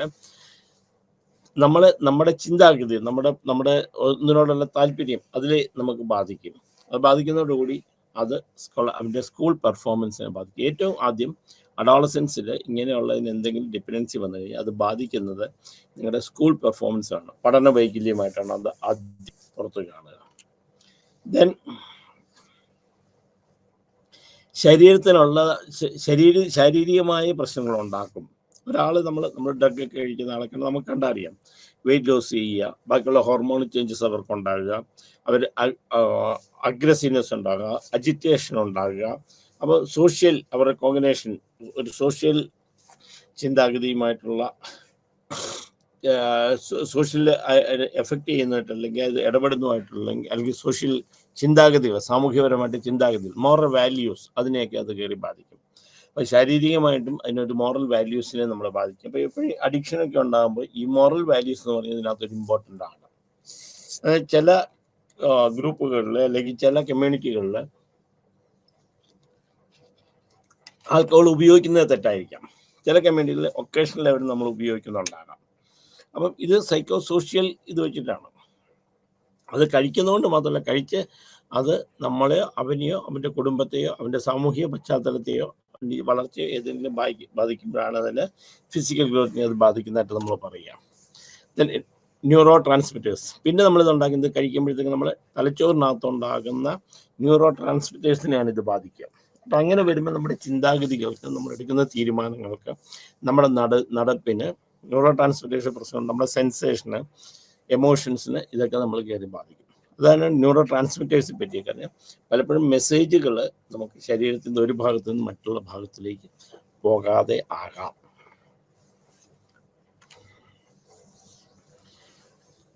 പിന്നെ ഇത് നമുക്ക് പ്രശ്നങ്ങളുണ്ടാകുന്നത് ഓർഗൻസിൽ, ലങ്സിന്, ലിവറിന്, കിഡ്നിക്ക്, തലച്ചോറിനകത്ത്, ബാക്കിയുള്ള നമ്മുടെ ഓർഗൻസിനെ നമുക്ക് അത് ബാധിക്കും. ഈവൻ നമ്മൾ ഇത് വലിക്കുന്നതുകൊണ്ടുണ്ടാകുന്ന സൈഡ് എഫക്റ്റും കൊണ്ട് നമ്മുടെ മൂവ്മെൻറ്റ്സിനെ വരെ നമുക്ക് ബാധിക്കും. നോസിനെ മുഴുവൻ അത് ബാധിക്കാൻ സാധ്യതയുണ്ട്. Then breathing problem. പിന്നെ നമ്മൾ കാണുന്നതെന്ന് വെച്ച് കഴിഞ്ഞാൽ ഈ ബ്രീത്തിങ് ഇതെല്ലാം വലിക്കുമ്പോൾ നമുക്ക് ശ്വാസം എടുക്കാനായിട്ടുള്ള ബുദ്ധിമുട്ടുകളുണ്ടാകും. ബ്രീത്തിങ്ങിന് നമ്മുടെ ഹീമോഗ്ലോബിൻ്റെ ലെവൽ അങ്ങ് കൂടുക, ശ്വാസം മുട്ടൽ അനുഭവപ്പെടുക, നമ്മുടെ കൊളസ്ട്രോൾ അങ്ങനെയുള്ള സംഗതികൾ വളരെ കൂടുക അല്ലെങ്കിൽ കുറയുക, ഹോർമോൺ പ്രത്യേകിച്ച് തൈറോയിഡിനകത്ത് പ്രശ്നം ഉണ്ടാകുക, വൈറ്റമിൻ ഡി ഉണ്ടാകുക, അങ്ങനെയൊക്കെ നമുക്ക് അതൊക്കെ ബ്രീത്തിങ് പ്രോബ്ലം ഉണ്ടാക്കാം. പിന്നെ റീപ്രൊഡക്റ്റീവ് സിസ്റ്റത്തിലും ഡൈജസ്റ്റീവ് എപ്പോഴും വയറിന് പ്രശ്നങ്ങളുണ്ടാകുക. പിന്നെ സെക്ഷൽ ഡിസ്ഫങ്ഷൻ, സെക്ഷൽ ഡിസയർ നമുക്ക് കുറയുന്നതാകാം. ആണുങ്ങൾക്കാണെങ്കിൽ എറക്ടൈൽ ഡിസ്ഫങ്ഷൻ, കാരണം ഇത് കൂടുതൽ വലിക്കും, വെള്ളമൊക്കെ അടിക്കുകയും ആൽക്കഹോളൊക്കെ ഉപയോഗിച്ച് കഴിഞ്ഞാൽ അവരുടെ എറക്ഷൻ ഉണ്ടാകാൻ പ്രശ്നം വരിക. പെൺകുട്ടികളാണെങ്കിൽ അവർക്ക് ആ ഒരു സെക്സിനോടല്ലെങ്കിൽ അങ്ങനെ ഒരു സ്റ്റിമുലേഷൻ ഉണ്ടാകില്ല. അഥവാ അങ്ങനെ ഉണ്ടാകുകയാണെങ്കിൽ ചിലപ്പം വൈജനസ് എന്ന് പറയുന്നത്, അതായത് വൈജന അത് നമുക്ക് ഇൻ്റർകോഴ്സിനൊക്കെ വേണ്ടിയിട്ട് അവർക്ക് മാറിക്കൊടുക്കാതെ വരുന്നൊരവസ്ഥ ഉണ്ടാവും. അപ്പം പിന്നെ നമ്മൾ ജനിക്കാൻ പോകുന്ന കുട്ടികളിൽ ബാക്കിയുള്ളവർക്ക് ബാധിക്കും. സിഗരറ്റ് വലിയും വെള്ളമടിക്കുകയാണെങ്കിൽ ജനിക്കാൻ പോകുന്ന കുട്ടികളുടെ മാനസികമായിട്ടും ശാരീരികമായിട്ടും അത് ബാധിക്കാൻ സാധ്യതയുണ്ട്. പിന്നെ ഈ പറയുന്ന പോലെ ഇതൊക്കെ ഉണ്ടാകും. നമ്മൾ പലപ്പോഴും നമ്മളെ ഇങ്ങനെയൊക്കെ ചെയ്യുന്നത് കൊണ്ട് പെൺകുട്ടികളിൽ, ആൺകുട്ടികൾ പ്രഗ്നൻസി പെൺകുട്ടികൾക്കാണ് ഉണ്ടാകുന്നെങ്കിലും എൻ്റെ ഉത്തരവാദിത്വം ആൺകുട്ടികളുടെ ആണെങ്കിൽ അൺപ്ലാൻഡ് പ്രഗ്നൻസി ഉണ്ടാകാം. പിന്നെ സെക്ഷലി ട്രാൻസ്മിറ്റഡ് ഡിസീസസ് ഉണ്ടാകാം. കാരണം ഇതൊക്കെ ഉപയോഗിക്കുകയും പലപ്പോഴും ചെയ്ത നീഡിലൊക്കെ, ഇപ്പോൾ എക്സാമ്പിൾ നമ്മൾ പറയുകയാണെങ്കിൽ ഇതൊക്കെ ഉപയോഗിക്കുന്ന ആൾക്കാർ നീഡിൽ ഉണ്ട്, അത് ഇഞ്ചക്ഷനൊക്കെ എടുക്കുന്ന ആൾക്കാരുണ്ട്. അവർ പലപ്പോഴും എന്താണെന്ന് വെച്ച് കഴിഞ്ഞാൽ നീഡിൽസ് മാറി ഉപയോഗിക്കും. പിന്നെ ഡ്രഗ്സ് ഉപയോഗിക്കുന്ന ആൾക്കാർ മാറി ഡ്രഗ്സ് ഒരേ ഇത് തന്നെ ഉപയോഗിക്കും. പിന്നെ കഞ്ചാവൊക്കെ അടിക്കുന്ന ഒരേ ഇതിൽ നിന്ന് തന്നെ ഒരേ സിഗരറ്റ് തന്നെ അവർ മാറി വലിക്കും. അപ്പോൾ ഇതിങ്ങനെ ഉണ്ട്. അത് കഴിയുമ്പോഴേക്കും അവർക്ക് ക്രിമിനൽ റെക്കോർഡ്സ് ഉണ്ടാവും. പിന്നെ സാമ്പത്തികമായ പ്രശ്നങ്ങളുണ്ടാവും. പിന്നെ റിലേഷൻഷിപ്പിലെ പ്രശ്നങ്ങളുണ്ടാവും. അപ്പം സബ്സ്റ്റൻസ് അബ്യൂസ് കൊണ്ട്, actually it's not use, it is substance abuse, impacts of substance use or abuse adolescent. കാരണം കോഗ്നേഷനിൽ അവർക്ക് പ്രശ്നം ഉണ്ടാകാം, ഫിസിക്കൽ ശാരീരികമായ വളർച്ചയിൽ പ്രശ്നം ഉണ്ടാകാം, ന്യൂറോ ട്രാൻസ്മിറ്റേഴ്സ് അവരുടെ ചിന്താഗതിയിലും ബാക്കിയുള്ള കാര്യങ്ങൾക്ക് അതിനകത്ത് പ്രശ്നം ഉണ്ടാകാം, വൈറ്റൽ ഓർഗൻസിന് നമ്മുടെ ലങ്സിന് ലിവറിന് കിഡ്നിക്കൊക്കെ പ്രശ്നം ഉണ്ടാകാം, ശരീരത്തിൻ്റെ വയറിന് ഡൈജസ്റ്റീവ് സിസ്റ്റത്തിന് അത് പ്രശ്നം ഉണ്ടാകാം, പിന്നെ രോഗങ്ങളുണ്ടാകാം, പ്രഗ്നൻസിക്കുള്ള സാധ്യതകളുണ്ട്, സെക്ഷൽ ഡിസീസ് ട്രാൻസ്മിറ്റ് ചെയ്യാം, ഇതൊക്കെ ഉണ്ടാകാം. പിന്നെ പ്രോബ്ലംസ് ഇവരെ കൗൺസിൽ ചെയ്യുമ്പോഴത്തേക്കുള്ള പ്രശ്നങ്ങൾ അതിനെക്കുറിച്ച് നമ്മൾ പറഞ്ഞിട്ടില്ല. അതായത് കൂടുതലും നമ്മൾ ഇങ്ങനെയുള്ള കുട്ടികളെ നമ്മൾ ചെയ്യുമ്പോൾ ഒരിക്കലും കുട്ടികളുടേതായിട്ട് കൊണ്ടല്ല അവർ കൗൺസിലിങ്ങിന്, അവർ കൗൺസിലിങ്ങിന് വരുന്ന ആരെങ്കിലും പറഞ്ഞിട്ടോ ഫാമിലിയാണ് കൊണ്ടുവരുന്നത്. അപ്പം നമ്മൾ ഇപ്പോൾ ഒരു കുട്ടികൾക്ക് ഒരു പ്രശ്നമുണ്ടോ, അല്ലെങ്കിൽ ടീച്ചേഴ്സ് ആയിരിക്കും നമ്മൾ റെഫർ ചെയ്യുന്നത്. ഇത് റെഫറൽ കേസാണ് വരുന്നത്. ടീച്ചേഴ്സ് വരുന്നു, അതല്ലെങ്കിൽ പാരൻസ് പറഞ്ഞിട്ട് വരുന്നു, അല്ലെങ്കിൽ ഫ്രണ്ട്സ് പറഞ്ഞിട്ട് വരുന്നു. അങ്ങനെ വരുമ്പോഴത്തേക്ക് ഇതിനകത്ത് തന്നെ ഒരു കംപ്ലൈൻറ്റ്, നമ്മൾ പറയുന്ന കാര്യങ്ങൾ നടപ്പിലാക്കാൻ വേണ്ടി നമുക്ക് ബുദ്ധിമുട്ടുണ്ടാകും. അപ്പോൾ ഇതാണ് ഏറ്റവും വലിയൊരു പ്രശ്നം നടക്കുന്നത്. കാരണം എന്താ വെച്ചാൽ നമ്മൾ ആരെങ്കിലും ഒരു കുട്ടിയെ കൊണ്ടുവന്നിട്ടുണ്ട്, നമുക്ക് കുട്ടിക്ക് ഒരു അസുഖം ഉണ്ടെന്ന് നമ്മൾ പറഞ്ഞു കഴിഞ്ഞ് കഴിഞ്ഞാൽ, അല്ലെങ്കിൽ കുട്ടിക്ക് ഒരു പ്രശ്നം ഉണ്ടെന്ന് പറഞ്ഞു കഴിഞ്ഞാൽ കൗൺസിലിംഗ് നടത്തുന്ന കൗൺസിലിംഗ് സെക്ഷൻ ആദ്യം തന്നെ പറഞ്ഞു, ഒരു പാരസെറ്റമോൾ കഴിക്കുന്നതുകൊണ്ട് ഇന്ന് കണ്ട നാളെ രാവിലത്തേക്ക് പ്രശ്നം മാറില്ല. അപ്പോൾ പല പ്രാവശ്യങ്ങളും കണ്ടുവരും. അതിൻ്റെ ഡീറ്റെയിൽസ് നമ്മൾ കാര്യങ്ങൾ പഠിക്കേണ്ടി വരും. ആ പഠിച്ച് കഴിഞ്ഞ് കഴിഞ്ഞാൽ അത് അവരെ മനസ്സിലാക്കി അവർക്ക് ഫോളോ അപ്പ് ചെയ്യേണ്ടി വരും. അപ്പം ഏറ്റവും വലിയൊരു പ്രശ്നം ഇതിനകത്ത് നിന്ന് കംപ്ലൈൻസ്, അതായത് നമ്മൾ പറയുന്ന കാര്യങ്ങൾ നമുക്ക് ഫോളോ അപ്പ് ചെയ്യാനോ നടത്താനോ നമുക്ക് സാധിക്കുകയില്ല. പിന്നെ നമ്മൾ അടുത്ത കാണുന്നത് എന്താണെന്ന് വെച്ച് കഴിഞ്ഞാൽ അവെയർ അബൌട്ട് ദ പ്രോബ്ലംസ്, അതായത് ഇതിൻ്റെ ബുദ്ധിമുട്ട് എന്താണ്, അല്ലെങ്കിൽ ഇതെന്ത് ഭാവിയിൽ എന്ത് വരും. ഒരു കുട്ടി സിഗരറ്റ് വലിക്കും, ഇപ്പോൾ സിഗരറ്റ് വലിക്കാം, അതൊരു സിഗരറ്റല്ലേ വലിച്ചുള്ളൂ, അല്ലെങ്കിൽ ഇന്നലെ അവർ പാട്ട് കൂടിയപ്പോൾ എല്ലാവരും കൂടെ ആൽക്കഹോൾ കഴിച്ചിരുന്നു, അതൊരു പ്രാവശ്യമല്ലേ കഴിച്ചുള്ളൂ. അങ്ങനെ പറഞ്ഞ് ഒഴിയുന്ന ഫാമിലികൾ ധാരാളം ആൾക്കാർ. പിന്നെ കുട്ടികളെ പഠിത്തത്തിലേക്കൊക്കെ പുറകോട്ട് പോയി അത് പറയുമ്പോഴത്തേക്ക് അവർ പറയുന്ന അവൻ്റെ അച്ഛനും ഇത്രേ ബുദ്ധി ഉണ്ടായിരുന്നുള്ളൂ, അവരൊക്കെ പഠിച്ച് വലിയ നിലയിലെത്തി, അല്ലെ അമ്മയ്ക്ക് ഇത്രേ ബുദ്ധി ഉണ്ടായിരുന്നുള്ളൂ, അല്ലെങ്കിൽ ഇങ്ങനെ വരും, അല്ലെ നമ്മൾ അവരെ ജോലിക്ക് വിടാമെന്ന് ഉദ്ദേശിക്കുന്നില്ല, ബിസിനസ് ഉണ്ട്, പഠിക്കും. അപ്പം എന്താ വെച്ചാൽ ഇതിനെക്കുറിച്ച് അവെയർനെസ് വലിയൊരു പ്രശ്നമാണ്. പിന്നെ അടുത്തതെന്ന് പറഞ്ഞു കഴിഞ്ഞാൽ റിയാലിറ്റി ഇവിടെ മനസ്സിലാക്കുന്ന വൾണറബിലിറ്റി, അസുഖം എന്താണ്, അസുഖത്തിന് എന്തുമാത്രം കുഴപ്പങ്ങളുണ്ട് എന്ന് നമുക്ക് മനസ്സിലാകുന്നത്. അപ്പം നമ്മളൊരു കൗൺസിലിംഗ് നടത്തുമ്പം ഒരു പ്രശ്നത്തിൽ അടുത്ത പ്രശ്നത്തിലേക്ക് കുട്ടിയെ വിടുകയല്ല, ആ പ്രശ്നത്തിന് സേവ് ചെയ്യാനായിട്ടാണ്. അപ്പോൾ സേവ് ചെയ്യാൻ നമുക്ക് വേണമെങ്കിൽ ഒരു കൗൺസിലർക്ക് മാത്രമോ അല്ലെങ്കിൽ സ്കൂൾ അധികൃതർക്ക് മാത്രമോ പറ്റില്ല, പാരൻസിൻ്റെ സൈഡിൽ നിന്നുള്ളതായ സപ്പോർട്ട് നമുക്ക് ആവശ്യമുണ്ട്. അപ്പോൾ അതുകൊണ്ട് അങ്ങനെ ഒരു പ്രശ്നം ഇതിനകത്തുണ്ടാകുന്നുണ്ട്. പിന്നെ നമ്മൾ പറയുന്ന കാര്യങ്ങൾ മനസ്സിലാക്കത്തില്ല, ലാക്ക് ഓഫ് ലാംഗ്വേജ്, നമ്മൾ പറയുന്ന കാര്യങ്ങൾ അവർക്ക് മനസ്സിലാക്കാനും അത് ചെയ്യാനും ഉള്ള ബുദ്ധിമുട്ട് നമുക്കുണ്ടാകാറുണ്ട്. അപ്പോൾ ഇത്രയാണ് ഈ അഡോളസൻസിനെ നമ്മൾ കൗൺസിൽ ചെയ്യുമ്പോഴത്തേക്ക് നമുക്ക് നടന്നത്. പിന്നെ ഏറ്റവും വലിയൊരു പ്രശ്നം വെച്ചാൽ ഇവർ ഫോളോ അപ്പ് ഉണ്ടാകുകയില്ല, നമ്മൾ പറയുന്ന കാര്യങ്ങൾക്കകത്ത് ചെയ്യുകയില്ല. പിന്നെ ആൾക്കാരുടെ ഒരു ചിന്താഗതി അനുസരിച്ച് ഇങ്ങനെയുള്ള പ്രശ്നങ്ങളിൽ ട്രീറ്റ്മെൻറ്റോ അല്ലെങ്കിൽ അത് ചെയ്യണമെന്നുള്ള ബോധ്യം അവർക്ക് ഉണ്ടാവില്ല. അവർ എപ്പോഴും പറയുന്നൊരു സംഗതിയാണ്, നമ്മുടെ കുട്ടിക്കൊരു കുഴപ്പമില്ല, ട്രീറ്റ്മെൻറ്റ് എടുക്കേണ്ട കാര്യമില്ല എന്ന് പറഞ്ഞുകൊണ്ടിരിക്കുക. പിന്നെ കുട്ടികളാണെങ്കിലും പറയും എനിക്ക് യാതൊരുവിധ മാനസിക അസുഖമില്ല, പിന്നെ ഞാൻ എന്തിനാണ് ഡോക്ടറെ കാണാൻ പോകുന്നതെന്ന് പറഞ്ഞ ഒഴിവാകും. അപ്പോൾ ഇങ്ങനെ ഒരു റിസ്ക് ഫാക്ടർ, അക്സെപ്റ്റൻസ് ഇല്ലായ്മ എന്ന് പറയുന്നത് ഈ കൗൺസിലിംഗ് അഡോളസൻസിനും ചിൽഡ്രൻസ് കുട്ടികളിലൊക്കെ കൗൺസിലിംഗ് നടത്തുമ്പോഴത്തേക്ക് നമുക്കൊരു പ്രശ്നം ഉണ്ടാകുന്നുണ്ട്. പിന്നെ നമ്മൾ എന്തൊക്കെയാണ് നല്ലത്? ഫസ്റ്റ് വൺ ഫാമിലി കൗൺസിലിംഗ് ആണ് നടത്തുന്നത്. ഫാമിലി കൗൺസിലിംഗ് എന്ന് വെച്ചാൽ നമ്മളൊരു പ്രശ്നം ഉണ്ടാകുമ്പോൾ അവരുടെ കുടുംബത്തിലെ അച്ഛന്, അമ്മ, മറ്റ് സഹോദരന്മാർ, മറ്റ് ബന്ധുക്കൾ, വളരെ ക്ലോസ് ആയിട്ടുള്ള റിലേറ്റീവ്സിന് അവർക്ക് നമ്മൾ കൗൺസിലിംഗ് നമ്മൾ കൊടുക്കുക. അപ്പോൾ കൗൺസിലിംഗ് എന്ന് പറഞ്ഞാൽ അവരിൽ ഒരു ഉൾക്കാഴ്ച ഉണ്ടെങ്കിൽ ഈ പ്രശ്നത്തിൻ്റെ കാര്യങ്ങളെക്കുറിച്ച്, അത് ഏത് രീതിയിൽ നിങ്ങൾ കാണണം, ഏത് രീതിയിൽ നിങ്ങൾ എടുക്കണം എന്നുള്ളത് അവരെ മനസ്സിലാക്കി കൊടുക്കുന്നതാണ് ഫാമിലി കൗൺസിലിംഗ് ഉദ്ദേശിച്ചത്. ഫാമിലി കൗൺസിൽ എന്ന് പറയുമ്പോൾ ഒരാളെ മാത്രമല്ല, ഫാമിലിയിലുള്ള എല്ലാവരെയും നമ്മൾ ഉൾക്കൊള്ളിക്കുന്നതാണ്. അപ്പം സഹോദരന്മാരാകാം, ബന്ധുക്കളാകാം, ആ കുടുംബത്തിൽ താമസിക്കുന്ന മറ്റാൾക്കാരാകാം, അതാവും. പിന്നെ അപ്ലൈഡ് ബിഹേവിയർ അനാലിസിസ്, എന്താണ് ഇവരുടെ പ്രശ്നത്തിനുള്ളതിനെ കുറിച്ച് നമ്മൾ അനലൈസ് ചെയ്ത് നോക്കുക. എന്നിട്ട് അവർക്ക് അതിനെക്കുറിച്ചൊരു ഉൾക്കാഴ്ച ഉണ്ടാകുക. ഒരു സാധാരണ ജനം എങ്ങനെ പെരുമാറുന്നു, ഇവരെങ്ങനെ പെരുമാറുന്നു എന്നുള്ളത് അതിനെ ഒന്ന് ബിഹേവിയർ അനലൈസ് ചെയ്ത് നമ്മൾ നോക്കുക. പിന്നെ പ്ലേ തെറാപ്പി എന്ന് പറയുമ്പോൾ നമുക്ക് പലപ്പോഴും ഇവർക്ക് കാര്യങ്ങൾ നമ്മളോട് പറയാൻ നമുക്ക് പറ്റാറില്ല, അല്ലെങ്കിൽ ചെയ്യാൻ പറ്റാറില്ല. അപ്പോൾ ഇവർക്ക് ഓരോ രൂപങ്ങൾ കൊടുത്തില്ലെങ്കിൽ ആ രീതിയിൽ ഇവർ ആക്ട് ചെയ്ത് നമ്മളെ കാണിക്കുക, അല്ലെങ്കിൽ ഇവരുടെ മാനസികമായി ഉണ്ടാകുന്ന പ്രശ്നങ്ങൾ അത് നമ്മൾ അവതരിപ്പിച്ച നമ്മളൊരു നാടകം പോലെ നമ്മുടെ മുമ്പിൽ കൊണ്ട് കാണിക്കുക. Then creative arts therapy.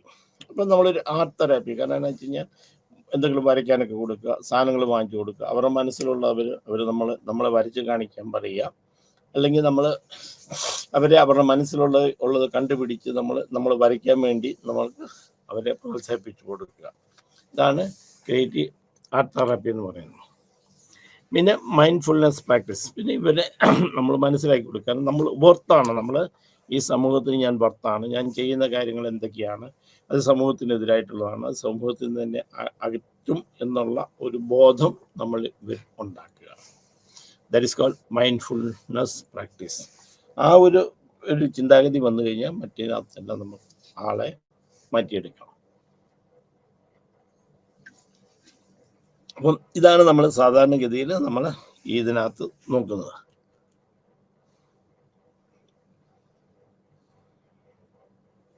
പിന്നെ എന്തൊക്കെയാണ് നമ്മൾ ഈ ആൽക്കഹോൾ അല്ലെങ്കിൽ ഈ സബ്സ്റ്റൻസ് അബ്യൂസിനകത്ത് നമ്മൾ ചെയ്യുന്നത്. ആദ്യത്തെ നമ്മൾ എന്ന് പറഞ്ഞു കഴിഞ്ഞാൽ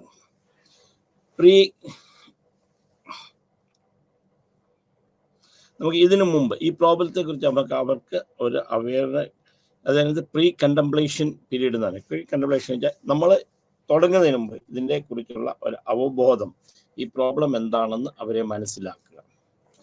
അതാണ് ആദ്യത്തെ നമ്മൾ ഇതിനകത്ത് ഈ സബ്സ്റ്റൻസ് അബ്യൂസിനകത്ത് നമ്മൾ ചെയ്യുന്ന ഒരു മെത്തേഡ്. ഒന്ന്, ഇവരെ ആ ആദ്യത്തെ സെറ്റപ്പ് കണ്ടംപ്ലേഷൻ, പ്രീ കണ്ടംപ്ലേഷൻ, ഇതിൻ്റെ നിങ്ങൾ തുടങ്ങുമ്പം ഇത് പഠിക്കുമ്പം ഇതെന്താണ് നമ്മളെന്നുള്ളതിനെ കുറിച്ച് അവരെ മനസ്സിലാക്കി കൊടുക്കാൻ വേണ്ടി നമ്മൾ കൗൺസിലിംഗ് നടത്തുക. അതാണ് പ്രീ കണ്ടംപ്ലേഷൻ പീരീഡ്. പിന്നെ കണ്ടംപ്ലേഷൻ എന്ന് വെച്ചാൽ ആ പ്രശ്നത്തെ നമ്മൾ മനസ്സിലാക്കി, ആദ്യം പ്രശ്നത്തിനെ കുറിച്ച് ഒരു ഓവറോൾ ഇത് കൊടുത്തു, പിന്നെ പ്രശ്നത്തെ നമ്മൾ മനസ്സിലാക്കി, പിന്നെ നമ്മൾ എന്ത് വേണം, ഇതിൽ നിന്ന് എനിക്ക് രക്ഷപ്പെടണം, ഇതെനിക്ക് ഇന്ന രീതിയിൽ പോകണം എന്ന് അവരെ മനസ്സിലാക്കി എടുക്കുന്നതാണ് അടുത്ത സ്റ്റേജ്. ഡിറ്റർമിനേഷൻ തീരുമാനം ഉണ്ടാക്കുക. ശരി, ഞാൻ ഇന്ന രീതിയിൽ അതിനെക്കുറിച്ച് പോകുന്നതെന്നുള്ളതിനെ കുറിച്ചൊരു തീരുമാനം ഉണ്ടാക്കുക. അടുത്ത സ്റ്റേജ് എന്ന് പറഞ്ഞാൽ ആക്ഷനാണ്. അപ്പം ആക്ഷൻ നമ്മൾ ചെയ്യുക, നമ്മൾ പിന്നെ അതിന് പെരുമാറും, നമ്മൾ ഇതിൽ നിന്ന് അയാളെ പുറത്തു കൊണ്ടുവരാൻ വേണ്ടിയിട്ടുള്ള രീതിയിൽ നമ്മൾ ആക്ട് ചെയ്യുക, നമുക്ക് വേണ്ട കാര്യങ്ങൾ നമ്മൾ ചെയ്തു കൊടുക്കുക, പിന്നെ നമ്മളിത് വരാതിരിക്കാൻ വേണ്ടി നമ്മൾ നോക്കുക. അപ്പം ഇത്രയുമാണ് നമ്മൾ ഈ സബ്സ്റ്റൻസ് അബ്യൂസിനകത്തുള്ള ഒരു സ്റ്റെപ്സ് അല്ലെങ്കിൽ രീതി. ആദ്യം നമ്മൾ പ്രീ കണ്ടംപ്ലേഷൻ ടൈം,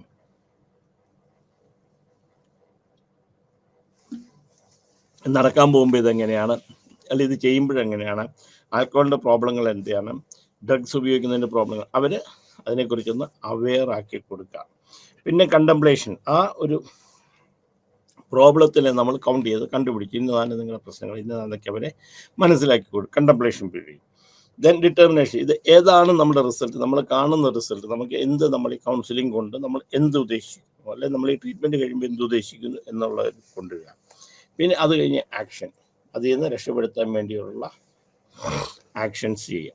ഈ ആക്ഷൻസ് കഴിഞ്ഞ് കഴിഞ്ഞാൽ പിന്നെ നമുക്ക് എല്ലാം ചെയ്ത് കഴിഞ്ഞാൽ അത് മെയിൻറ്റെയിൻ ചെയ്യണം. ഇവർ ഇന്ന് പുറത്ത് വന്നു കഴിഞ്ഞാൽ അത് മെയിൻറ്റെയിൻ ചെയ്യണം, റിലാപ്സ് ഉണ്ടാകാൻ നോക്കണം. അപ്പം അതിനുള്ള മെത്തേഡ്സാണ് നമ്മൾ പിന്നെ ചെയ്യുക. പിന്നെ ഏതൊക്കെയാണ്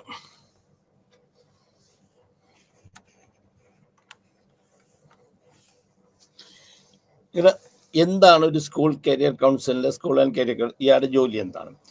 ഇത് ഇന്നോവേറ്റീവ് സ്കൂൾ ലീഡർ. ആക്ച്വലി ഈ സൈക്കോളജിസ്റ്റ് എന്ന് പറയുന്നത്, അല്ലെങ്കിൽ സ്കൂൾ സൈക്കോളജിസ്റ്റിനെ ചെയ്ത അയാൾ ഇന്നോവേറ്റീവ് സ്കൂൾ ലീഡറാണ്. അയാളാണ് ഈ പ്രശ്നങ്ങൾ കണ്ടുപിടിക്കുകയും അതിൽ നിന്ന് പുറത്തേക്ക് കൊണ്ടുവരാൻ വേണ്ടിയിട്ടുള്ള ഹെൽപ്പ് ചെയ്യുക. പിന്നെ കൊളാബറേറ്റീവ് കേസ് കൺസൾട്ട്, കാരണം മറ്റുള്ളവർ പറഞ്ഞു വിടുന്ന കേസ് നമ്മൾ മനസ്സിലാക്കി അതിന് നമ്മളൊരു തീരുമാനം എടുക്കുക എന്നുള്ളത്, അല്ലെങ്കിൽ കൊളാബറേറ്റ് ചെയ്യുക വേറെ ആൾക്കാരുമായിട്ട് നമ്മൾ 1 to 1 കൈകോർത്ത് പിടിച്ചുകൊണ്ട് ആ പ്രശ്നത്തെ നമ്മൾ നേരിടാൻ ശ്രമിക്കുക. അപ്പോൾ ഇത് നമ്മളെ റെസ്പോൺസ് നമ്മൾ ഉത്തരവാദിത്വത്തോടു കൂടി ആ സർവീസ് നമ്മുടെ ജോലി നമ്മൾ തീർത്തു കൊടുക്കുക. അപ്പോൾ എന്ത് കേസിനാണോ ഒന്ന് ഏതാണെന്ന് മനസ്സിലാക്കി അതിനെ നമ്മൾ മനസ്സിലാക്കി അതിൽ നിന്ന് നമ്മൾ പുറത്തേക്ക് പോകാം. അപ്പം നമ്മൾ responsive and direct service provider, നമ്മൾ നേരിട്ടൊരു ഉപകാരം ചെയ്യുന്ന ഒരാളാണ്. പിന്നെ അഡ്മിനിസ്ട്രേറ്റീവ് ടീം പ്ലെയർ, കാരണം നമ്മൾ ആ ഫുൾ ഗ്രൂപ്പിനെ നമ്മൾ അഡ്മിനിസ്ട്രേറ്റ് ചെയ്യുക, നമ്മൾ ഇതിനുള്ള ഒരു റിസൾട്ട് ഉണ്ടാകുന്നത് വരെ നമ്മൾ ഒരുമിച്ച് കൊണ്ടുപോകുക. അപ്പോൾ ഇത്രയും സ്കൂൾസ് സൈക്കോളജി സ്കൂൾ കൗൺസിലർ എന്നുള്ള രീതിയിൽ നമ്മൾ ചെയ്യണം. അപ്പോൾ പിന്നെ ഏതൊക്കെ സ്റ്റേജസ് അപ്രോച്ചസ് ഒക്കെയാണ്. അപ്പോൾ pre school education, council elementary സ്കൂളാണ്, പ്രീ സൈക്കോ എഡ്യൂക്കേഷനാണ് നമുക്ക് ഇവർ കൊടുക്കുന്നത്. അത് ഇതിനകത്ത് നമ്മൾ കൊടുക്കുന്നത് പ്രീ സ്കൂളിലൊക്കെ നമ്മൾ കൊടുക്കുന്നത് എന്താണെന്ന് വെച്ച് കഴിഞ്ഞാൽ ഇൻഡിവിജ്വൽ സ്റ്റേജസ് നമ്മൾ ഇൻഡിവിജ്വലായിട്ട് നമ്മൾ അവർക്ക് കൊടുക്കും, ഇൻഡിവിജ്വൽ ഡെവലപ്പ് ചെയ്യാനായിട്ടുള്ള കൊടുക്കും.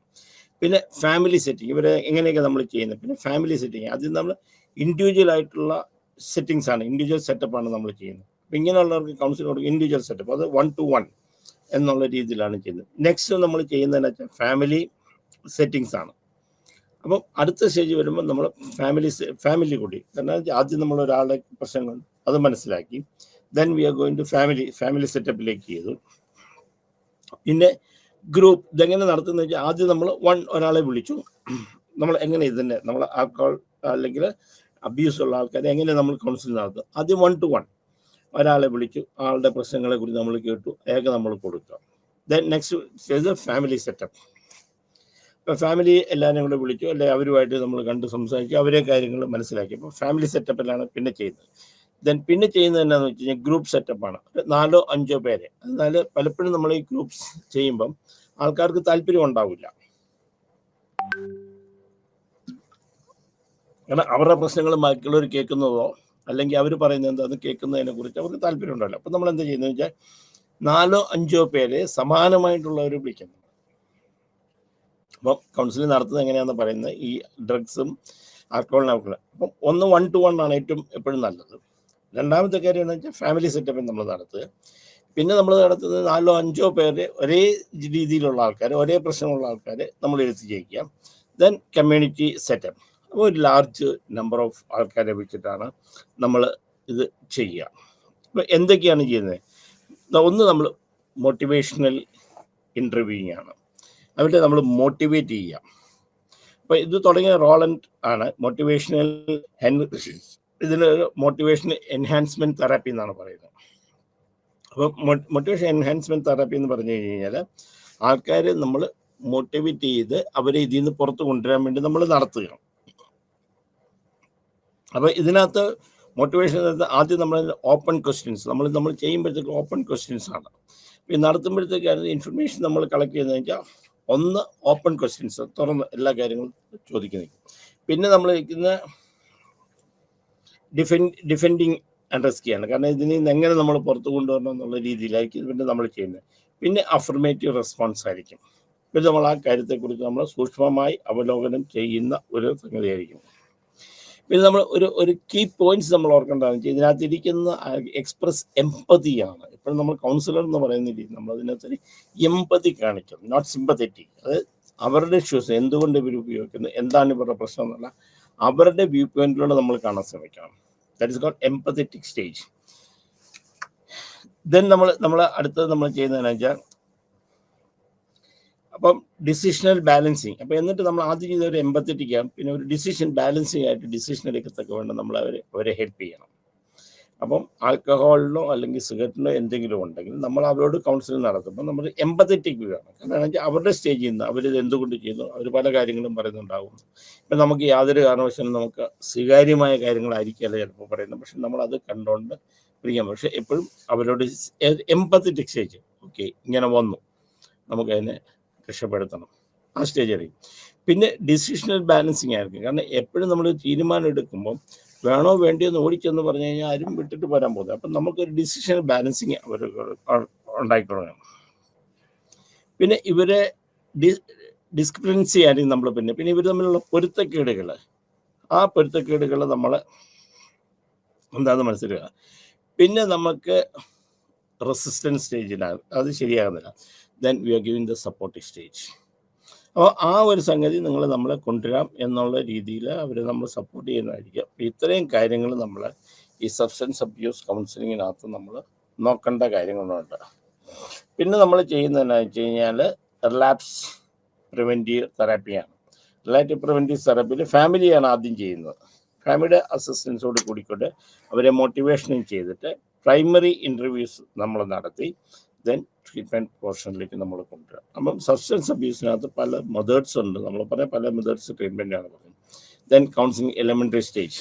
എലിമെൻ്ററി സ്കൂളിനെ കുട്ടികളെ നമ്മൾ കൗൺസിൽ ചെയ്യുമ്പോൾ അതിനകത്തുള്ളതെന്ന് വെച്ച് കഴിഞ്ഞാൽ മെയിനായിട്ട് വരുന്ന പ്രശ്നം എന്താണെന്ന് വെച്ച് കഴിഞ്ഞാൽ സ്കൂളിൽ പോകാനായിട്ടുള്ള പ്രശ്നം, സ്കൂളിൽ എന്തിനു പോകണം, ഏത് പോകണം, അതെങ്ങനെയാണ് ചെയ്യേണ്ടത്, ഏത് തരത്തിലുള്ള സ്കൂൾ വേണം, ഏത് തരത്തിൽ പെടുത്തണം, കുട്ടിക്ക് ഏതായിട്ട് വേണം, അവരെ പറഞ്ഞ് മനസ്സിലാക്കി കൊടുത്താൽ ഇതാണ് കൗൺസിലിംഗ് എലിമെൻ്ററി സ്റ്റേജ് നടക്കുക. എലിമെൻ്ററി സ്റ്റേജ് എന്ന് പറഞ്ഞാൽ കുട്ടികൾ പ്ലേ സ്കൂളിൽ പോകുന്നത് മുതലുള്ള ഒരു 3ാം ക്ലാസ് 4ാം ക്ലാസ് വരെയുള്ള കാര്യങ്ങളാണ്. അപ്പം ഈ എലിമെൻ്ററി സ്റ്റേജ് എന്ന് പറയുമ്പോൾ അവരുടെ പഠിക്കാനുള്ള കഴിവുണ്ട്, അവരെന്തൊക്കെ പഠിക്കണം, ഏത് രീതിയിലായിരിക്കും അവർക്ക് വേണ്ടത്, അവർക്ക് എന്തൊക്കെ കാര്യങ്ങൾ പറഞ്ഞ് മനസ്സിലാക്കി, ഏതൊക്കെ തരത്തിലുള്ള പഠന രീതികളായിരിക്കും വേണ്ടത്, കുട്ടികൾക്ക് ഇഷ്ടപ്പെടുന്ന, കുട്ടികൾക്ക് മനസ്സിലാകുന്ന, അങ്ങനെയുള്ളതാണ്. അതാണ് ആദ്യത്തെ നമ്മൾ എലിമെൻ്ററി സ്റ്റേജിലാണ് കൗൺസിലിംഗ് നടക്കുക.